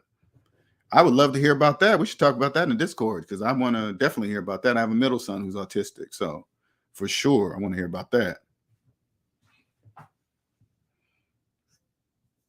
Yeah, that's another, when you own yourself and you see different things. Oh, Robert came back. You come back, Robert? yeah, I don't know what happened. Oh, I thought you were leaving. No, that was me. I thought you were Oh leaving. no, Okay. no. When I was like see you later, I was like giving the what I was telling you about the lady that refused to pay her taxes. Yeah, but your phantom income is amazing. Yes, for sure. For sure. For Like sure. especially, Absolutely. that's why I try to talk to you while it's free because this is some good ass game Oh that you man, be the telling. people in the beginning, hey man, put it this way: the people in the beginning will always be free. We'll still be the same, everything. You know what I'm saying? Just Right. the new, because pretty soon it's gonna be. I always keep saying this: SMD is gonna need counselors. You guys are gonna be involved. You guys are gonna have your own shit to deal with, right? Yeah. So I'm excited about that. Me too. It's just incredible. Like once you learn this stuff, man, it's like you can really basically do whatever you want. And like you said, also, I don't even watch sports. I don't watch TV that much either. Right. Like, cause I be at work and I just be at home chilling and doing other stuff, writing down ideas and stuff. But yeah, it's like you said, the owners. That's the true power. Yes. Yes. Not That's the well, damn. that's the true wealth. People don't know true Yeah. wealth is owning the time in your life, right? That's the true wealth. Mm-hmm. You don't have to be rich to be wealthy. Debt slaves don't know that. They think you got to be rich first and then you move on to becoming wealthy. No, it looks like that in the debt matrix, but that's not true. Exactly. I always say this, like you want to own the time of your life. If you ever work in a warehouse and you start feeling pain in your feet, that's your body telling you, yeah, you need to do something different. Yeah. Because it's like people at my job, like I worked there for 30 years and I'd be seeing them walking with their knees bent as though like, they need to go to a bone doctor. And I was like, yeah, that's a clear sign to say you need to hurry up and own the time of your life, because working on concrete for 10, 15 years, your body will fall apart. I've seen it too many times. That's crazy. Just walking on concrete all the time will hurt you. Every 3 months, you need new shoes. God, like that? Oh, yeah.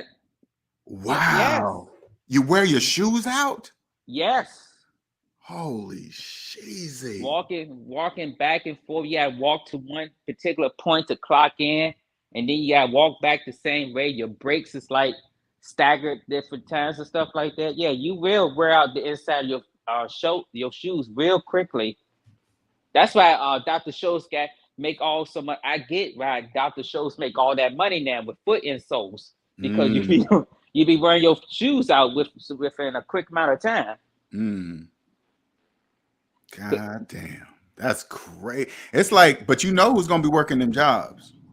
Yeah, that's slaves. That's slaves. That slaves gonna be working them jobs, man.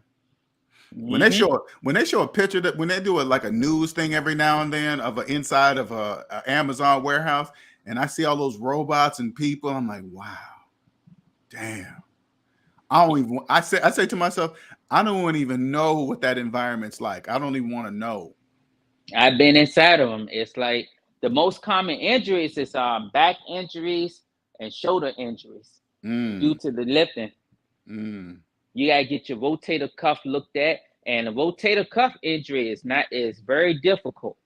You mess up your rotator cuff on the job, you ain't gonna be working for a long time. And they probably don't pay you nothing, huh? Or do they pay you if you injured yourself on the job? It depends on what's the extent of the injury. Like now, if it's on job, like it's like if an accident, yes, they'll pay you. Gotcha. But if it's something like, for example, when I was at Manline, it was a dude that got his whole leg cut off because he was on an electric pallet jack, and he accidentally stuck his leg out, and his leg got cut off between the pallet jack and a pole. It just split it. Cheesy.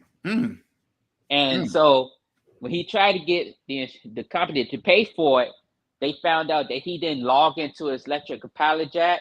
And because of that alone, he was denied coverage. So he had to pay his own injuries out of pocket. Wow. Yeah, they do stuff like that. That's it. That's business, though. That's business.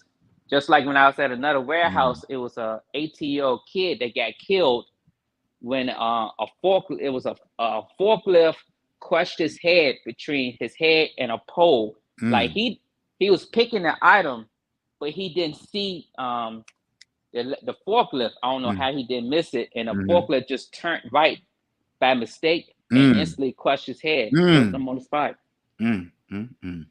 So yeah, I mean, if you think about it, it's still business. Even though it's still business. If people are dying from it, that there's safety measures in place. It's like you got to think about it. It's like if they find something that the person didn't do, it proves that they knew this could happen. That's why they had it. You know what I'm saying? Yep.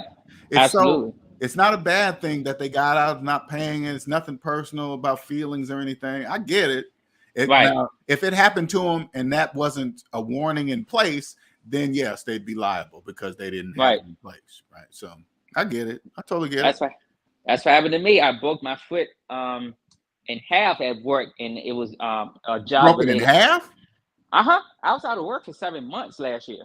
Ooh, jeez. It was by accident. It was one of them oak pallets.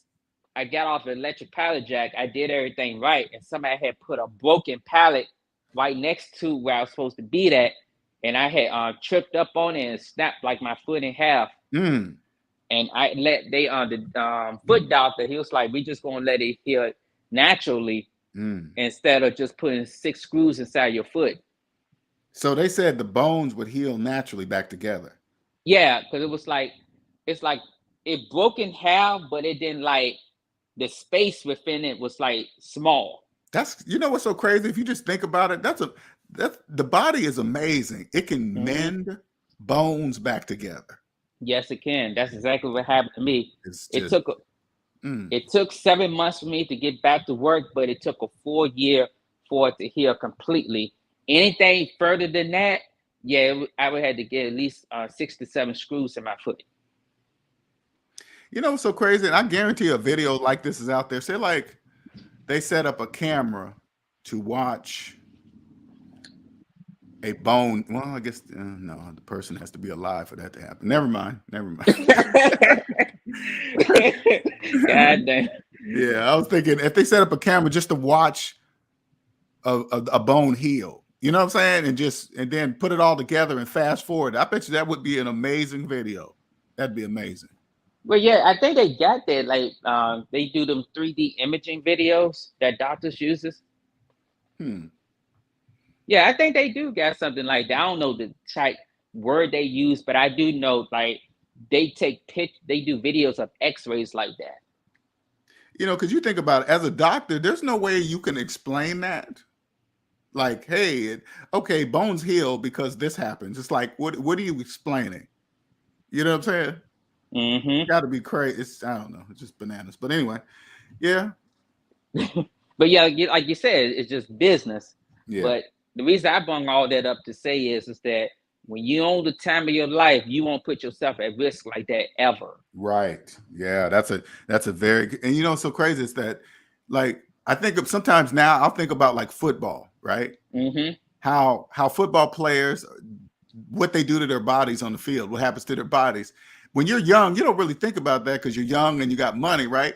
But they don't know that you need that body to carry on to when you get old. Yeah. Right. And once bones are broken or something happens, that piece of your body is never really the same. You might get 95, 96% back, but it's never 100. Correct. You know, so I just look at, so they abuse their bodies for this amount of money. You know, I wonder how many football players pay for that later on in life that they don't talk about.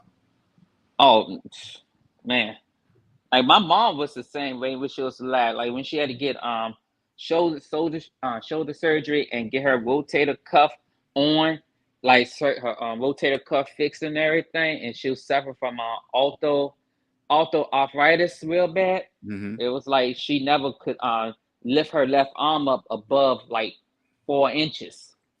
Oh wow. So but then again, she worked all her life doing like warehouse work. And yeah. I looked at it the same way. Yeah, you're gonna need your body. Yeah. And when you're young, you don't really know that. You get a job that's hard and it's hard on your body. They gotta, you know, you don't really when you're young, you don't really pay attention to that, but that's important to pay attention to. If it's hurting now and you're young and it's a new job, this is obviously a temporary job, obviously. Yeah. Yes. Yeah. That's why I seen older people there. You know, one of my other coworkers, her leg was swollen. I'm like, why the hell you here? Your leg's swollen. She was like, I just been working. I'm like, I don't have no paid time off. It's like, damn, you're hurt, you're sick, and you're still going to work because it's like, this was what's crazy. Their body, this is the people, and people don't really pay attention to this. Their body's telling them that they're not able to do this work. It's telling you that. But you push it through anyway because you're not getting paid. That means money owns you. Yep. You can't, if your body don't work, you can't work at all. If your body don't work. Exactly.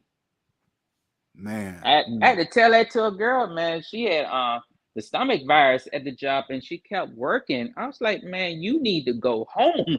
I'm not trying to catch the stomach virus. They can't. Like, this is a good point, because I want people that are listening to this that get sick and still go to work. If you going to work and you're sick and you've not legitimately, not fake, legitimately, and you still have to go to work, that means money owns you. That means you're the currency. Yep. Only debt slaves go to work when they know they shouldn't be. Exactly. You got people like she vomited like not around me, but like during the break room and stuff. And I was like, why are you still here? I mean, I'm not trying to mess up your money, but obviously you unwell. Like I can smell the sickness on you. And you know what's so crazy? Your body tells you, it's like, hey, okay, what else can okay, let me make you throw up, let you know I'm sick. No, that didn't work. Let me give you a bad headache. Okay, that didn't work either. Okay, let me make your leg hurt or something. And people keep pushing it through until it just breaks. That's why I'm glad I found That's you. your body's way of telling you, I need to heal. I need you to be still so I can heal. I seen it like all last week. I seen it. And you know what's so crazy though? Now that us as S&B family members, we know also the brain needs time to heal. Yes, you need that sleep. You need that sleep. That's the only. I think about it when I was a debt slave, and I see like you'll be watching the news and somebody will get in an accident and they would have put some damage to their head, and then they're in the hospital and say, okay, this person's in a medically induced coma. What that means is that people don't really understand why they do that. That means they don't want you, in order for this brain to heal, they need to make sure you are not doing nothing, not even dreaming. Yep. You don't even know you exist anymore, right? That's the kind of non-brain activity that they need for this brain to heal. Now, when you got people that hardly getting any sleep, and they're in debt, they're hardly not getting any sleep, and they're under pressure and so much debt, they dream debt, they dream problems. Your brain is not doing no healing at all. Yeah, my grandma had a stroke like that. Like what? When she was working at the hospital, she was working 6 days a week. When she had her mortgage and everything, and then she went to work one day, and they called me and my mom and said, your grandma in the hospital, she had a stroke. And they was like, the reason she had to be in a medical induced coma for at least a whole day, because they was like, she was working so hard at her age. And she was my grandmother was like 61 when this happened.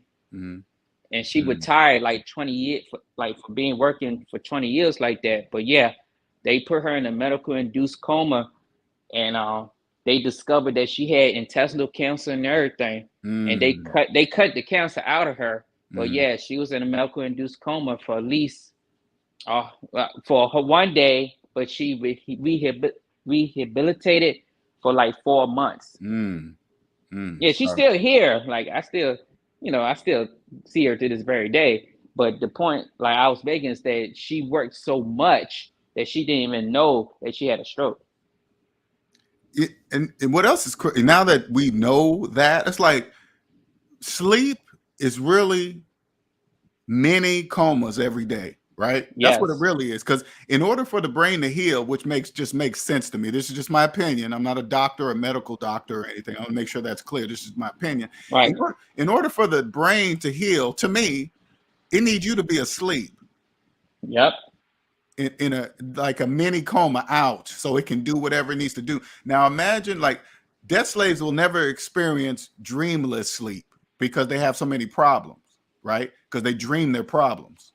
They dream whatever they do in their world, it happens in their dreams because that's the only world they know. So that's what they dream about, right? So that means even that drama-filled dream is brain activity, right? Yep. If you think about it, right? And now when you're debt free and you own yourself, we don't have those kind of problems in our life. So we don't really have nothing to dream about, really. You know what I'm saying? And dreamless sleep is amazing. Oh my God, that's just amazing. You telling me it was like after my divorce, after everything that happened, I was having those. You was what? Having dreamless sleeps, like after my divorce, after gotcha, okay. Like after going through the stress and everything, like working, man, them dreamless sleeps are beautiful. Oh, that's beautiful. It's absolutely beautiful. I would wake up. Sometimes it kind of threw me off when I was doing dreamless, because I wake up and say, damn, I didn't dream about nothing. Nope, sure didn't. Nothing. How'd that sleep feel? Good? Very good. It's like people. Oh, go ahead. No, go ahead. It's like when people ask you, what did you dream about? I said, absolutely nothing. I would just sleep. This is what I do. And people don't know why I cut my eating off at 8 o'clock, right? Mm-hmm. And this is what I do for me, especially now that I own myself. Because if you're eating just before bedtime, all your food got to get processed and put through all your organs and stuff like that. The brain controls that. Okay, obviously the brain controls your stuff doing what it needs to do automatically to digest all that food. So I cut it off at 8 because I don't even want my brain using its brain activity doing that. So I cut myself off at 8. Mm-hmm. So I can get that really, really good sleep. I don't want my brain doing nothing else than what it needs to do what it needs to do to heal, or whatever it's doing for me. Because think about it. There's no explanation. I mean, it seems like it's the explanation to me. I used to always say to myself, why do we need to sleep? Because people forget about the brain. That's the only way the brain's going to heal itself. You need a bit of sleep. Yep. You can't exactly. You can't. That's like trying to rebuild a engine while it's running. Good luck with that. You know, it's like, okay, hey, let's pull off these heads. The car's running, sir. So what? We're still going to do it. The hell you are. Shit. It's so crazy, man. It's like, okay, that makes total sense. Okay, that's why you got to sleep. And then you see all these videos of people, hey, sleepers for suckers, and I'll die. I'll sleep when I die. You sure will be dead. You sure will. Dude. That is true. Quicker than you think. Correct. So that means you're not getting no sleep. Nope. That means your brain's not getting healed. Okay, I'm not listening to you. It's like when you watch all these masculinity videos on YouTube and Instagram, they talking about some keep pushing, keep going hard. Right. You're not tired. You just uninspired. I'm like, oh, you. No, I'm tired. No, I'm tired. No. Oh, you're gonna be expired. Expiring. Right. Exactly. Mm-hmm. Like keep working yourself, like to get the life you want. Work 60 hours a week if you have to. I was like, God. Wait a minute. Yeah, it's crazy. When you go on these, it's like no soon's like these motivational self-help videos. It's like you bombarded with them. Yes, they're everywhere saying the same old repetitive stuff. Go 60 hours, go 70. No, I don't want to do that. No, that means I get no sleep. You mean I should just skip sleeping? No, you're the wrong person. I ain't listening to you no more. Nope. Keep grinding. I'm like, for what? Oh, you want a car? Keep grinding. I was like, no, no. Keep grinding for more payments. No, I don't want to do that. I don't want to grind for payments. No, thank you. No. Like I remember Jeff Bezos when I first started Amazon. I never forget this. He said it to deaf slaves though. He was like, if you're not working more than 60 hours a week, you ain't working. I was like, bullshit. I'd be damned if I do it. If you ain't working now, you got to listen. Okay, listen, we got to make sure we're listening to them correctly. If they saying working the job, wrong. For yourself, that's different. Okay. Yeah, it was coded. Yeah, it was okay. It was coded. Okay, got it. He mixed the two because he knew the death slaves wouldn't know what to do. The difference is. Yeah, for his case was different, of course. But when everybody else at work heard and said, it was like, well, yeah, that's called grinding. I was like, no, not me. No, man. What's up, Andre? Yeah, man. Hello. It's beautiful. It's absolutely beautiful, man. I mean, I would have never experienced dreamless sleep. I mean, you gotta free yourself to experience that. You can't have problems and stress and all that because that's not allowed in your life. Mm-hmm. Beautiful. It's absolutely beautiful. You won't allow people in your life either that causes it. You won't be dating. Like I told my coworker, once you get your stuff together, you ain't gonna be dating crazy people. And also, once you get yourself together, I mean, I hate to tell you this, but your relationship to your she a lesbian. I was like, your relationship to your girl might end. Because obviously I said it's like y'all be fighting each other. The girl, had the girl locked up. She's seeing other people. I was like, once you get your finances straight, you claiming you're not paying the damn IRS. Oh yeah, that's coming to a whole end. Mm-hmm.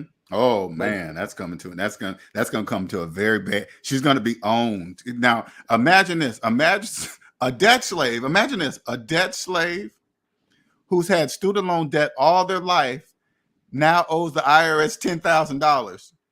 They're going to be owned for the rest of their life, guaranteed. That's that, because you can't get rid of either one of those debts. You can't bankrupt either one of them. You're trapped.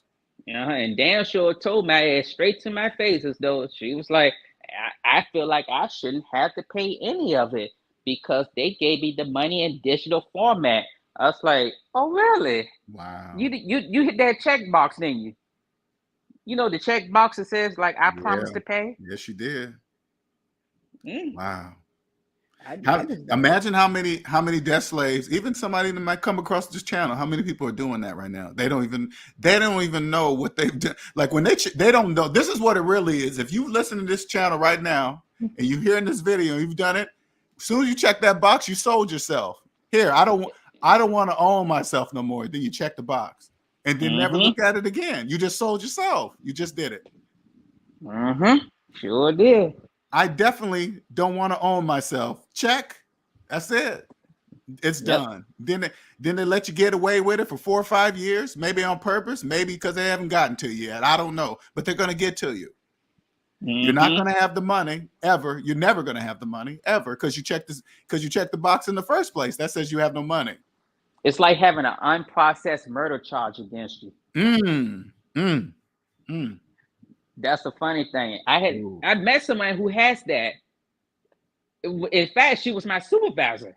She was like, the only reason I'm stuck at this job because whenever I try to get a new one, it automatically pops up on their criminal check record. It's like it's an unprocessed murder charge, meaning they can get me at any time that they want. I was like, damn, you own. Like, what the hell you doing? I was like, oh, never mind. Just pretend I ain't asked that. Oh, yeah. I wouldn't even want to know that information. Don't even want to know it. Don't even want to know it. I don't want to know how. I don't want to know. Debt slaves be offering all kinds of knowledge. And like, you really tune into them. I'm not dissing them. If you really tune in to the average person, they would give up all kinds of information as in red flags as to what to avoid to be free. Well, you got to remember, that's their world. They believe, like, think about it just, like where I grew up, right? Having warrants, being on parole, not paying your debts. Where I grew up, that was normal. Yeah. Like it was normal to have warrants. It was normal to lose your license several times. It's normal to not pay your bills. It's normal to put your utilities in your kids' names. Like that was just normal. But you don't realize it's not, when you're in that world, you don't realize that's not true. That's that world. Yep. They don't know they can leave that world. They just don't know that. Yep. My mom put a credit card in my name when I was a kid. A $5,000 Discover credit card. Wow. Did she ever pay it back? Hell no. Oh my God. That is hard. That is hardcore right there, man. I ain't gonna lie. That's hardcore. Because especially now that you're free, you know what it takes to do that. See, and you're like, oh yeah, you aren't serious. If you do that, take out credit in your young children's name, you know you are in some serious financial trouble. Serious. Yeah. Oh, here's the best part. They sent the warrant, like, when they want to garnish a check, they sent that shit to my manager, and my manager handed it to me. They sent what? The warrant, garnishment summons. Yeah. So, like my mom did that. Oh, They didn't send the warrant to my place. They sent it to my job. Everybody was looking at it. I'm like, what y'all looking at? Oh, it's for you. I'm like, what the hell is this? Oh, yeah, they said you racked up a $5,000 credit card and ain't paid it off in a year. Oh my God. To your job? Like, yes. Oh, that's horrible. My job at Radio Shack, and I used to, ain't nobody gonna believe the excuse you give. Ain't nobody gonna believe that. Hell no, they ain't believe. They was like, you better take your ass to court. Oh my God. I had to, when I went to court, I had to do what is called a writ of habeas. It's like a bank term, but I had to prove that it wasn't me that used this card. Right. And then they asked me, do you know who did it? Oh my God. I was like, damn, I can't say my mom. So I had to say, I don't know. I just know it more me. See, you got to put it this way, like this. And this is fucked up. And you just kind of said it, okay? Here are these parents using their children's name, racking up debt and utilities and not paying them, okay? Then the kid reaches 18 to start doing things themselves and find out that their name has been used by their parents. And then the credit card company is going to say, well, if you want this removed, you got to tell us who did it. Yep. And if they have if the names are matching, the two last names are matching, they're going to obviously know it's somebody in the household. That's obvious. Yep. Right? That's very obvious, right? And then if you choose not to prosecute, they're going to say, this is because if I own a credit card company, this is exactly what I say. The only way that's going to remove, you got to prosecute the person that did it. You got to prosecute them. You got to file charges. How many kids you think are going to file charges against their parents? Not many. Not many. Not many. Not many. They're going to eat it. Starting their children out, that's fucked up too. Starting their children financially out in life underwater, because that's when you're supposed to be at zero at 18. You come in there, you're free. Now you're free to do whatever you want to do to it. But imagine being 18 and starting out thousands of dollars in the negative, and you can't do shit about it but pay it because your parent did it to you. That's fucked up, man. Yeah. My only saving grace is that my mom's last name is different from mine. That's the problem. I believe you. I believe you. Because like like my mom was she had my last name, but when she got married, that changed at the time. And my stepfather, not my stepfather, my biological father, he was in prison before I was even born. So like she had me, when the whole shit went down. So it was like when I was 18, I was underwater close to $30,000. Man, that's oof. Because it happened so fast. Like then she did it to my brother-in-law. Me and my brother-in-law sat down one day. He told me the story about how the IRS called him and how my mom took my nephew's name and social security number and filed taxes under him to get a bunch of money. And so the IRS called and they was like, the IRS said, do you know this person's name? They said my mother's name directly to him. And he said, yeah, I don't know that person. Even though that was his mother-in-law. I was like, I'd be kiss my ass. And that could be, when you're a debt slave, you don't know. When they ask that question, they already know. Okay. Now, and this is just my opinion, they're probably debating, is it worth prosecuting this or not? You know what I'm saying? Yeah. It's probably a decision that has to be made because they can't prosecute every single person, right? They just can't. That's impossible, right? So I'm sure they have to weigh the odds and this and that. Is it worth it? Okay, it wasn't, you don't know who it is. Okay, bye. You know what I'm saying? Yeah. But that's a messed up position to put your child in to say, damn, the only way I'm going to get rid of this debt, I either have to pay it off or tell the police about you. Yep. That's fucked up. That's just, oh man. That's extremely. That's so disrespectful to you. That questions love too. That's like that's your child. You starting your child out in the world underwater? That is fucked up. Yep. Ever since I was 6 years old, like we used to get like SSI checks because I couldn't talk when I was a kid. But what the state would do, they'll give you like SSI checks if they think you like autistic or special needs or something like that. And that money was gone no sooner as the check came in. I never forget it. It was a check. It was for me for $6,000. Right. I was 7 years old. So, of course, your mom could cash it because, because you're a minor. Correct. Yeah.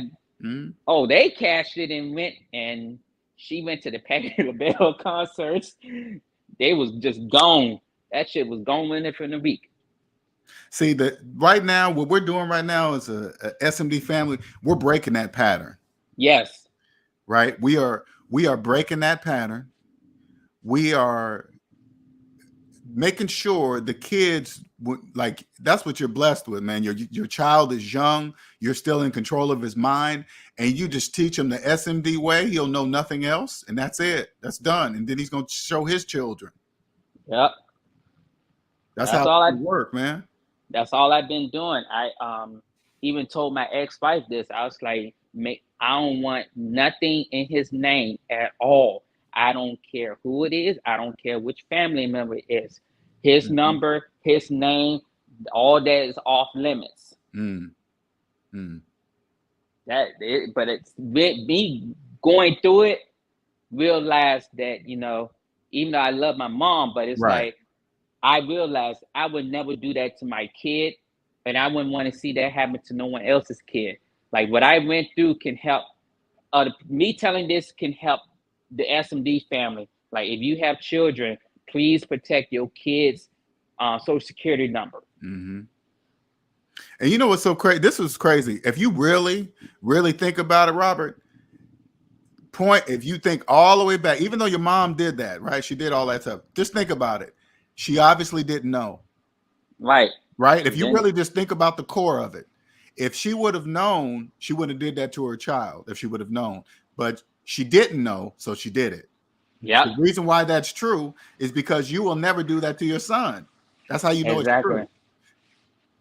That's it, man. That's it. And that's how you got to look at it. It's like, because I know your mom loved you, right? You know she did, right? There's no doubt about that. But and this doesn't say so of course that makes what she did an unknowing because she loved you. For sure. But I was pissed off. Of course. I ain't gonna lie. I was pissed, man. Every kid would be, and every kid is gonna be, because it's happening right now. There's a lot of children right now that with utilities and credit cards in their name, and they're not gonna know until they're 18. They're gonna find out then. Yeah. That's fucked up, man. They don't even know. And the credit card company, think about it. They don't really care. I mean, they care, but all they have to say is, hey, you got to prosecute the person that did it. You know? No, you're not? Okay, goodbye. You owe us the money. Yep. That's it. That's fucked up. Yes, it is. And they're going to remind you of it too. Sure. Just imagine 18 years old and the credit card companies, they own you, and you don't even know what a credit card company is yet, and they already own you. They already own your kid. That is messed up, man. Oh, the more I think about it, it's just, oh my God. Yep. That's why I just I'm grateful for this game, for the lessons that you taught, because for real, this is a life changer. Y'all don't understand, man. You know what it is though, Robert? It's the sixth sense. It is. Yep. It clearly is. That makes total sense. That's what it is. And math says it's true. So it's true. Yep. It sure is. That's why I stayed out of trouble for so long period of a time and protected my record, and make sure I ain't never do nothing stupid. Not to go against anyone else, but seeing the sixth sense, it's like, yeah, you got a lot to be grateful for. Correct. You know what? I just followed that too, man. I never had my license suspended. I've never been to jail. I've never, I've never had warrants. That's a different world. People don't really understand. That could be your world. You don't have to have a suspended license, warrants all the time, police chase. You don't have to live in that world. Sure don't. It's a choice. Now, I did had a warrant out on me before, because my brother, before he got killed, he was in a car accident. And he told the police officers that he was me. Right. And you hear that happen all the time. Yeah, and the police officer pulled me over and locked and arrested me and everything. And the funny thing is, the police don't know. The police knows if you're not a criminal. They be like, yes, come on in. Just sit right here. You're not in jail. Right. Went to court, and I got everything dismissed against me with apologies of the court. But just to let you know how dangerous death slaves are, a death slave will pretend to be you to get out of a charge. That's messed up. Somebody you love that proclaims to love you. Yeah. That will risk Now, and I'm sure this has happened. I guarantee you there's people out there that have gone to jail behind their brother or sister or whatever because of their name being used. And it's like, hey, man, you better tell them that. And the other brother or sister refuses to do it. Oh, man. Can you imagine? Yep. That's got to be messed. That's messed up right there. Messed up. You know what saved me? What? When they looked at the warrant, they was like, because he signed the warrant, we had different hand signatures. That was the only thing that saved me. Gotcha. Well, you got to think about this too, Robert. Think about this. Police officers deal with criminals every single day. Okay, yes. Every day. So they, without even knowing, they know the patterns, what they do, what they say. Debt slaves that are the criminals, they don't really know that, but they repeat this pattern over and over again. Now, if they get somebody that's clearly not a criminal, not by the way they look, not by the way the car they're driving, if they get out and start having a conversation with that person, they're going to know right away if this person's a criminal or not, just by the way they speak. Mm-hmm. You know what I'm saying? Not like they're acting to pretending or whatever, just by the way they speak. I guarantee you a police officer can see that. It's like, okay, this person's not a criminal. They're not saying any of the lingo. They're not talking a certain way. They're not acting a certain way. Hey, you want to get out? Okay, yeah, you know, not saying that, hey, officer, you can do anything I want. I'm just talking about the way they interact with the officer. Okay? Yeah. It's different. Extremely different. Mm-hmm. And it's just amazing how, you know, when I had all that happen to me, and I was just grateful that I got out of it unscathed, because I think about all the people that wasn't so fortunate. And it's like, damn, that's some messed up shit for real. It is. It's all about the world you choose to be in. Say like I'm driving down the street and the speed limit says 35. I'm going 60. And I get pulled over by the police officer. He comes up to the car. I'm not going to say, hey, what the fuck you supposed to be? I was speeding. Okay, yeah, here's my license, insurance. I have all that shit ready. It's already ready in my glove box, because I'm about efficiency. Yes. If I already know what they're going to ask me, it's already ready in my glove box. Here, it's hand clipped together. Here you go. That's not normal. I'm not going through my mailbox saying, hey, where's that insurance? Oh, hand them an expired insurance card. Oh, that's not the one. Okay, everything's straight, up to date. Here's the license, here's the insurance and the registration, whatever you need here that the law says I have to give you. That's it. Yep. I'm the same way. Or sometimes I'll pull up the insurance card on my phone and I'll be like, here you go, digital. Just swipe down. There you go. I don't even want to waste time with that. I always print it out. Put it in the car. I don't want to waste any time. Here you go. Okay. There. Yep. Sure was. Yeah. I know. Okay. All right. Cool. Go pay the fine. Call it a day. Yeah. Exactly. I pay the fine. It's like 14 working days. I make sure it's done in 3, because I don't want no accidental I forgot to pay that bill, because they want you to put that ticket away into the glove box and not pay it. That's more money. Mm-hmm. That's more money. Or I'll just be like, can I go to driving school?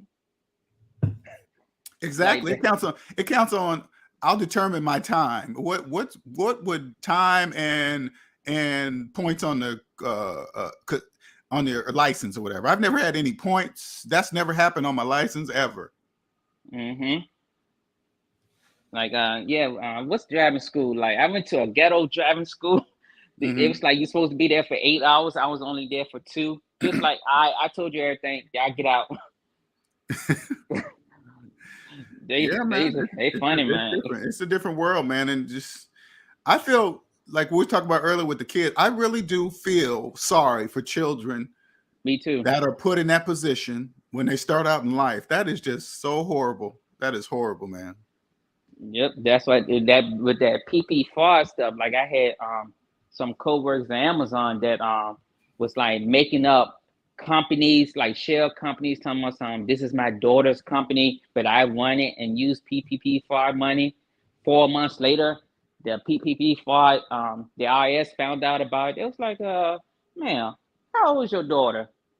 7. Oops. They talk about this at work? Oh yeah, I'm telling you. Hold up, you telling me a coworker was talking to you about the PPP fraud that they committed? Yes. Straight up. They be telling their business, man. They don't care. God They damn. be at work telling their schemes, their plans. That's how I found out the girl in Atlanta. When I was working with her, like she did Social Security fraud. She was telling people it's a gang of women in Atlanta that be doing Social Security fraud, claiming 8 kids on different tax forms and stuff. And when they got caught, they was like, well, they claimed they knew how to do it better, but the IRS was like, no restitution. Of course, there's restitution. Of course. Yeah, they be openly saying it. All you gotta do is just talk to them. Like that's when you know people don't know. Hey, I did this fraud and this happened, and it's like, you did fraud? Why are you skipping over that like that? Why are you saying it so nonchalantly? Yeah, that's what, like the dude I was telling you about that committed bank fraud and wire fraud with Capital One. He just was like, yeah, I was 21 years old and I had bought like you said, I bought a house in a rich community, and all the neighbors was like, how did you buy a house at 21 years old like that? Because they all had one thing in common: they always paying a mortgage. Yes, for sure. They think they bought it with a mortgage. Yep. Like you so right about that too, man. They all think they bought, like, mortgages don't buy houses; they buy people. They don't know that, but you got to remember that's how it's supposed to be. Because if they didn't believe that, the housing market couldn't exist. So they have to believe that. Exactly. Shit, it's just incredible. Like it's like when Agent Smith in the Matrix was looking outside the building, and he see all the people walking down. He's like, remarkable, isn't it? It's just like that. Yep. That's exactly what it's like when I go out in public and I see this debt slave just walking around, shopping, just buying stuff. It's just like, this is just like the movie The Matrix. They have no idea they're in debt. They have no idea they own nothing. They own no property. They don't even own themselves and don't even know it. Man, it's just amazing. But I ain't going to go ahead. Finish no, I'll wait for you to finish. Oh, no, that's it. That's all I gotta say. Oh, now I say I ain't gonna take up too much of your time. Okay. I feel like I was talking to you to death. Oh, no problem, man. No, I enjoy you. I enjoy when you come up. It makes the conversation good. It makes the video better, honestly. Oh, good. I'm glad that it does. Sure. No, I love it when you come up, man. Because we have good conversations. It's nice to have two people that know talk about it openly, so people can hear what a conversation is like between two SMD family members. Oh, good. You know what I'm saying? Because they don't hear these conversations that we have. Most of them don't even know what we're saying. That's true. You're right about that. They don't know what we're saying. They're probably thinking we're crazy, we're dumb. That's not true. I can only imagine the thoughts that are going through that slave's head right now. I can only imagine. Man, I get the intimidation looks now. Like people be intimidated by me. They be like, I'd be scared to talk to you because it seems like he knows a lot. Yeah, it's just the energy. I mean, yeah, like you said, you guys see the comments that you see the people. They just, hey, you're stupid. You're okay. Well, oh yeah, that's why I wanted to say to you, the last short that you did at the the dude made that comment. Wait a minute, how is it that I got all this equity in the house and I had to put zero down towards a mortgage? I know. and you replied, that's because you're the equity. You're the equity.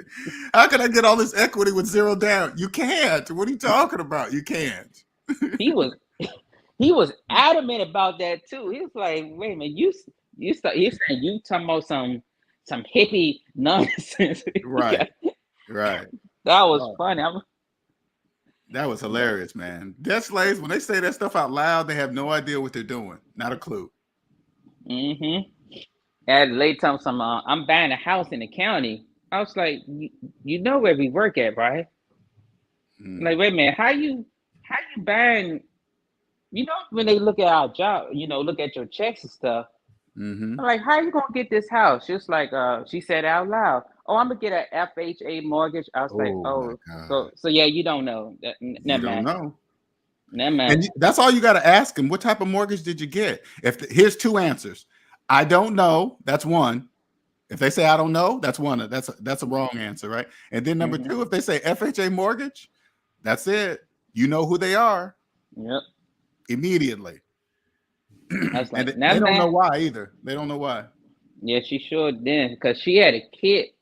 She has a newborn, a baby boy, and she was telling me her story about how she got pregnant by a dude on the job, and he just, after she had a kid, he just suddenly quit and vanished, and she'd been trying to look for him. I was like, oh, it makes sense.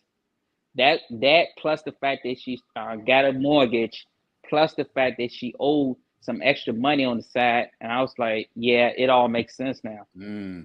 Yeah, don't get pregnant by death slaves on the job. Sure, they can't. At the same place you work. Don't get pregnant by another death slave at the same place you work. Ooh, that's bad news right there. Very bad news.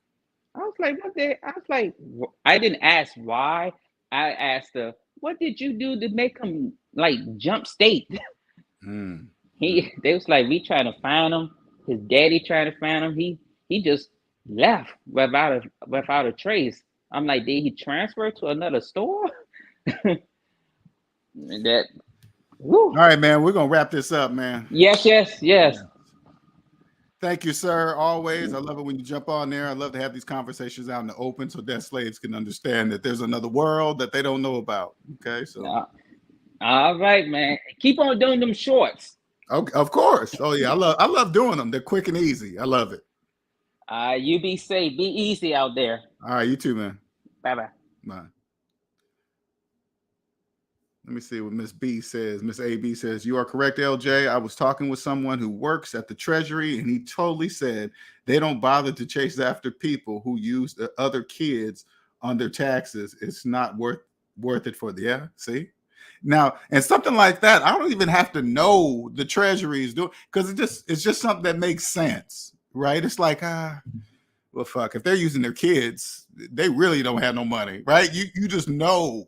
But I'm assuming also if they find a person that's truly starting to manipulate, I can't even say the damn word, and abuse it. Okay, so now you got to make an example out of some people, some big players that think it's okay to use kids, right? It's just okay. Well, if they let that get out of hand, all the debt slaves will start doing it. Believe it or not, it's fucked up, but it would turn into a business. People would start stealing, if they don't already do it now, steal some kids' social security number and use it. Because if you really think about it, okay, think about it this way. If someone stole, now I don't know, maybe I'm just saying, maybe there's a service out there. I don't know. It would, if it's not a service, I strongly suggest you create one. Okay. If there's a service out there that can monitor your kids' social security numbers, because if it's being abused, you're not really going to know where your alert's going to come from, who's going to tell you. Who's going to tell you that your child's social security number is being financially abused? Who's going to tell you that?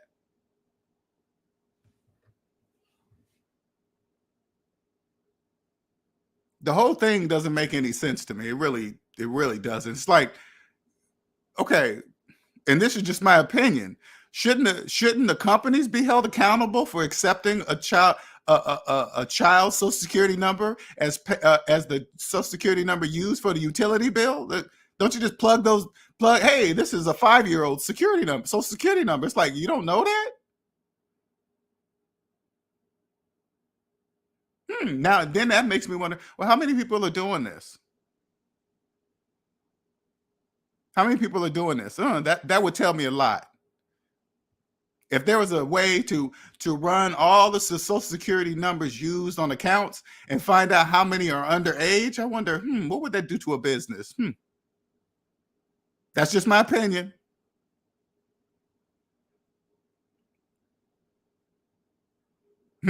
Makes you just wonder. Sounds like a business I would open. I would do that. Somehow figure out how I can monitor children's, have parents build a company and some kind of company that monitors child's social security numbers. And then you pay a fee for that. When they get alerts, they tell you. That not only will that stop from bad parenting, that'll stop from scammers.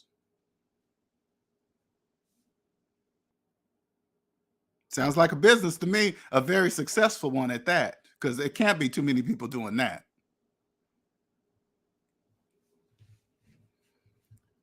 When you understand capitalism and psychological, you see all the opportunities. Yep. Yeah. Stop some thieves.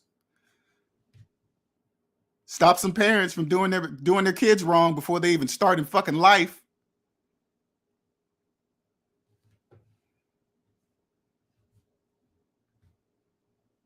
Things like that make me cuss. I ain't gonna lie. Damn, that kid don't even know what credit means, don't even know what bills are, nothing. They don't know anything. And they're starting like, hey, 5,000, what's that mean? What does that mean? I don't know what that means. That means you have to pay it back.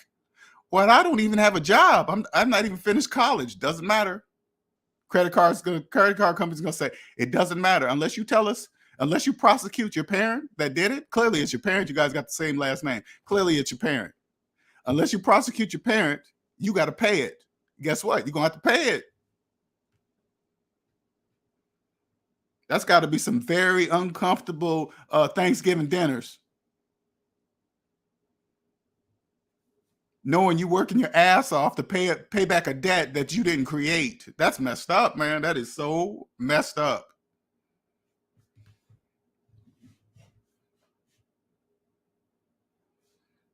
This is why this channel exists, especially for the young people. I don't want you guys to start out wrong. I don't. In this economy, in psychological capitalism, there must be people that know. The younger, the better. Because you guys will learn, and then you'll teach your children, and then they'll know to follow all the rules of how it works, and it all works together.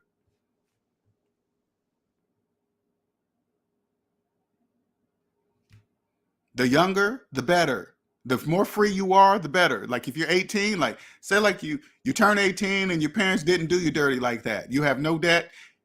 At that moment, you are positive, meaning you are at zero. That means you're positive. Zero means positive. Okay? From zero, well, no, zero doesn't mean positive, but zero's right in the middle. From that point on, you can either go negative or you can go positive. The choice is yours right there at that moment. But first, you must know you have a choice at that moment. You don't know as an 18-year-old, you're at zero, even though they showed you this in school. They showed us all this in elementary school, especially if you're 18. Listen, they showed us this in elementary school. Zeros in the middle. And say like we're looking at it up on a board.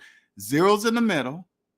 The numbers on the left in red with negative signs in front of them, those are negative numbers. The numbers on the right side of it that are green with no symbols in front of it, those are called positive numbers. Make sure anything you do with your finances, they stay on the positive side of the chart.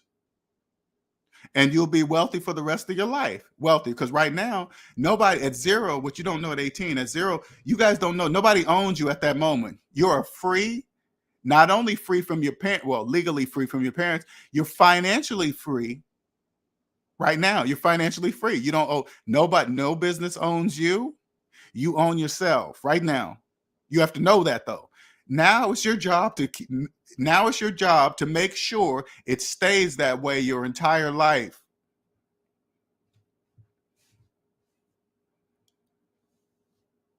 If you follow this, your life will be different than millions of other people that do not know it even exists to be free. They don't even know, don't care, doesn't matter. They still think they're living. No, they're not. They're living in fantasy land.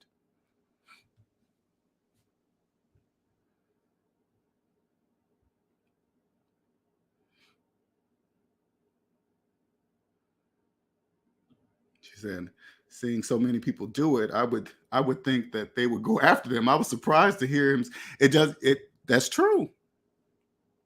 It really is true. It just makes sense to me. Okay. It's not like I have a special scale or something. It just makes, if you're going, listen, to do that, you guys really got to understand the significance of a parent that opens credit, put utilities in their underage child's name. Do you know how low you have to be to do that? That's low. I can only imagine the IRS says they are clearly a debt slave. Clearly, they love their child and they're doing that to them. That's love. I bet you if you go up to that same parent and say, "Hey, do you love your child?" Yeah. Then why'd you open a credit card in their name?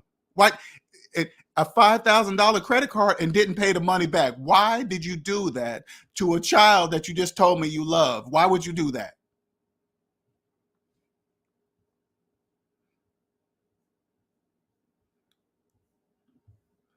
By the way, there is no answer. So if they start to try to give one, that's even worse. Oh, because of this, and I was down on my luck, that, and this, and even giving excuses is even worse.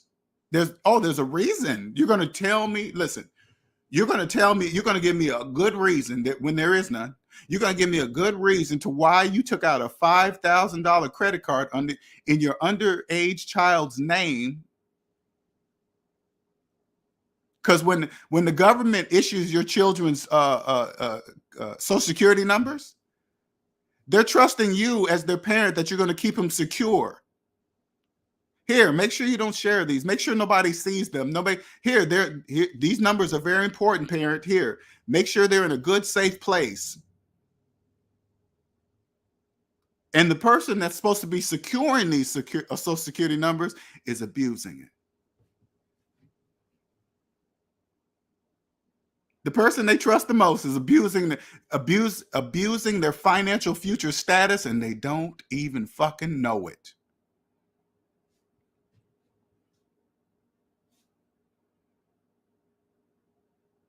It irritates me. I ain't gonna lie. It really irritates me when I think about it. Irritates me.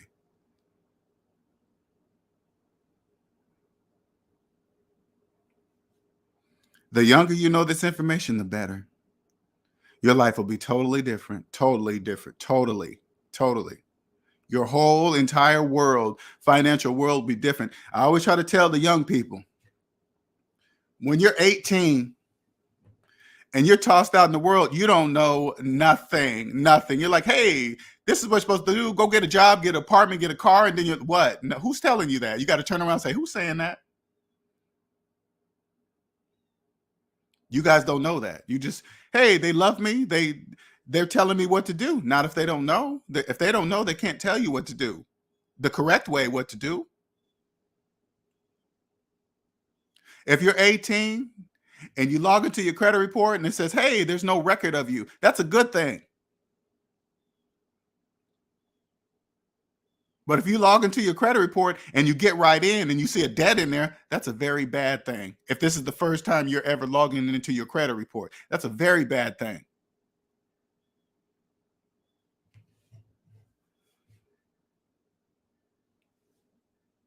The credit report place is always going to have a space for you. So as soon as this person signs in and creates an account when they turn 18, it's going to link that debt to you. And they're like, hey, this says you have this debt because it's linked to your Social Security number.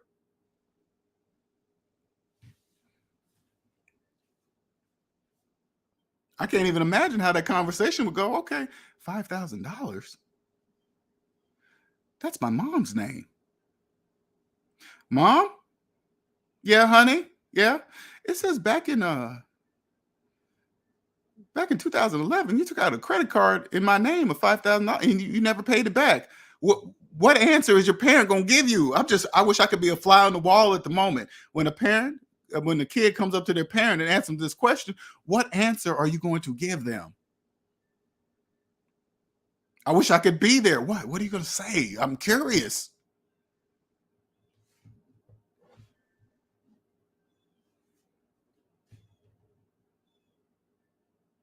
Are they just going to say, I fucked up? Or are they going to give their own child an excuse to why they did it, why they abused their child's Social Security number before they even got started in life? Hey, I'm curious about the answer.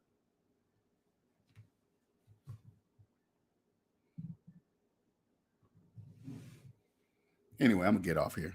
Thank you, everybody. Thank you, Robert, for participating, and people in the chat. Much appreciated. put up some. If you like the video, hit the like button. Here's my Cash App. Cash App is SavingsMinusDebt.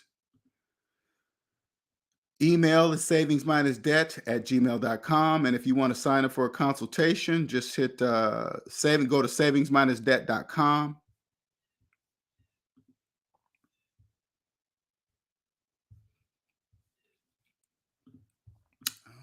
Oh, should have got to turn off that banner, didn't I? Or did I? Okay. Anyway, you're welcome, Amizi. See you later, Omanique, Robert, Jaws, Gabriel, Plunder 8.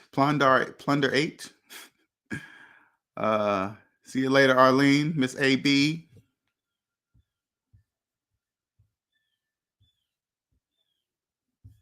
Like I always say, the younger the better. The younger the better. I feel for the children, even though I do. I feel for the children that this has happened to you, young adults, that this has happened to you. The only way you're going to be able to release that is you have to accept. If you are one of the people, one of the children that didn't prosecute your parents, didn't report your parents, and you're paying it, pay it off. Just remember that obviously they didn't know, because I know you could feel if you feel like your parent loves you and then they did this to you, they obviously didn't know, else they wouldn't have done it. Pay it off, move on, make sure that trend doesn't happen in your life to your children. You're like, hey, yeah, I'm never going to do that. That kind of thing, that never had crossed my brain I have 3 boys. Never once have I thought I'm gonna put my light bill in my kids' name. I'm gonna open up a credit card in one of my boys' name and use the money and not pay it back. That never even crossed my brain. And I was a debt slave.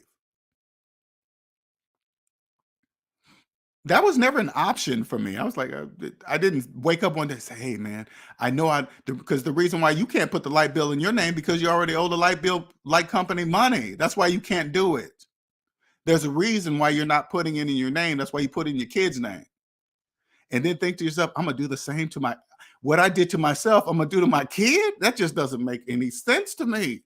There's no way I could do that. But anyway, I'm not going to get on that anymore. Thank you, everybody. So says Sloth. Thank you. Appreciate it. Till next time, you guys have a wonderful, wonderful weekend. Bye.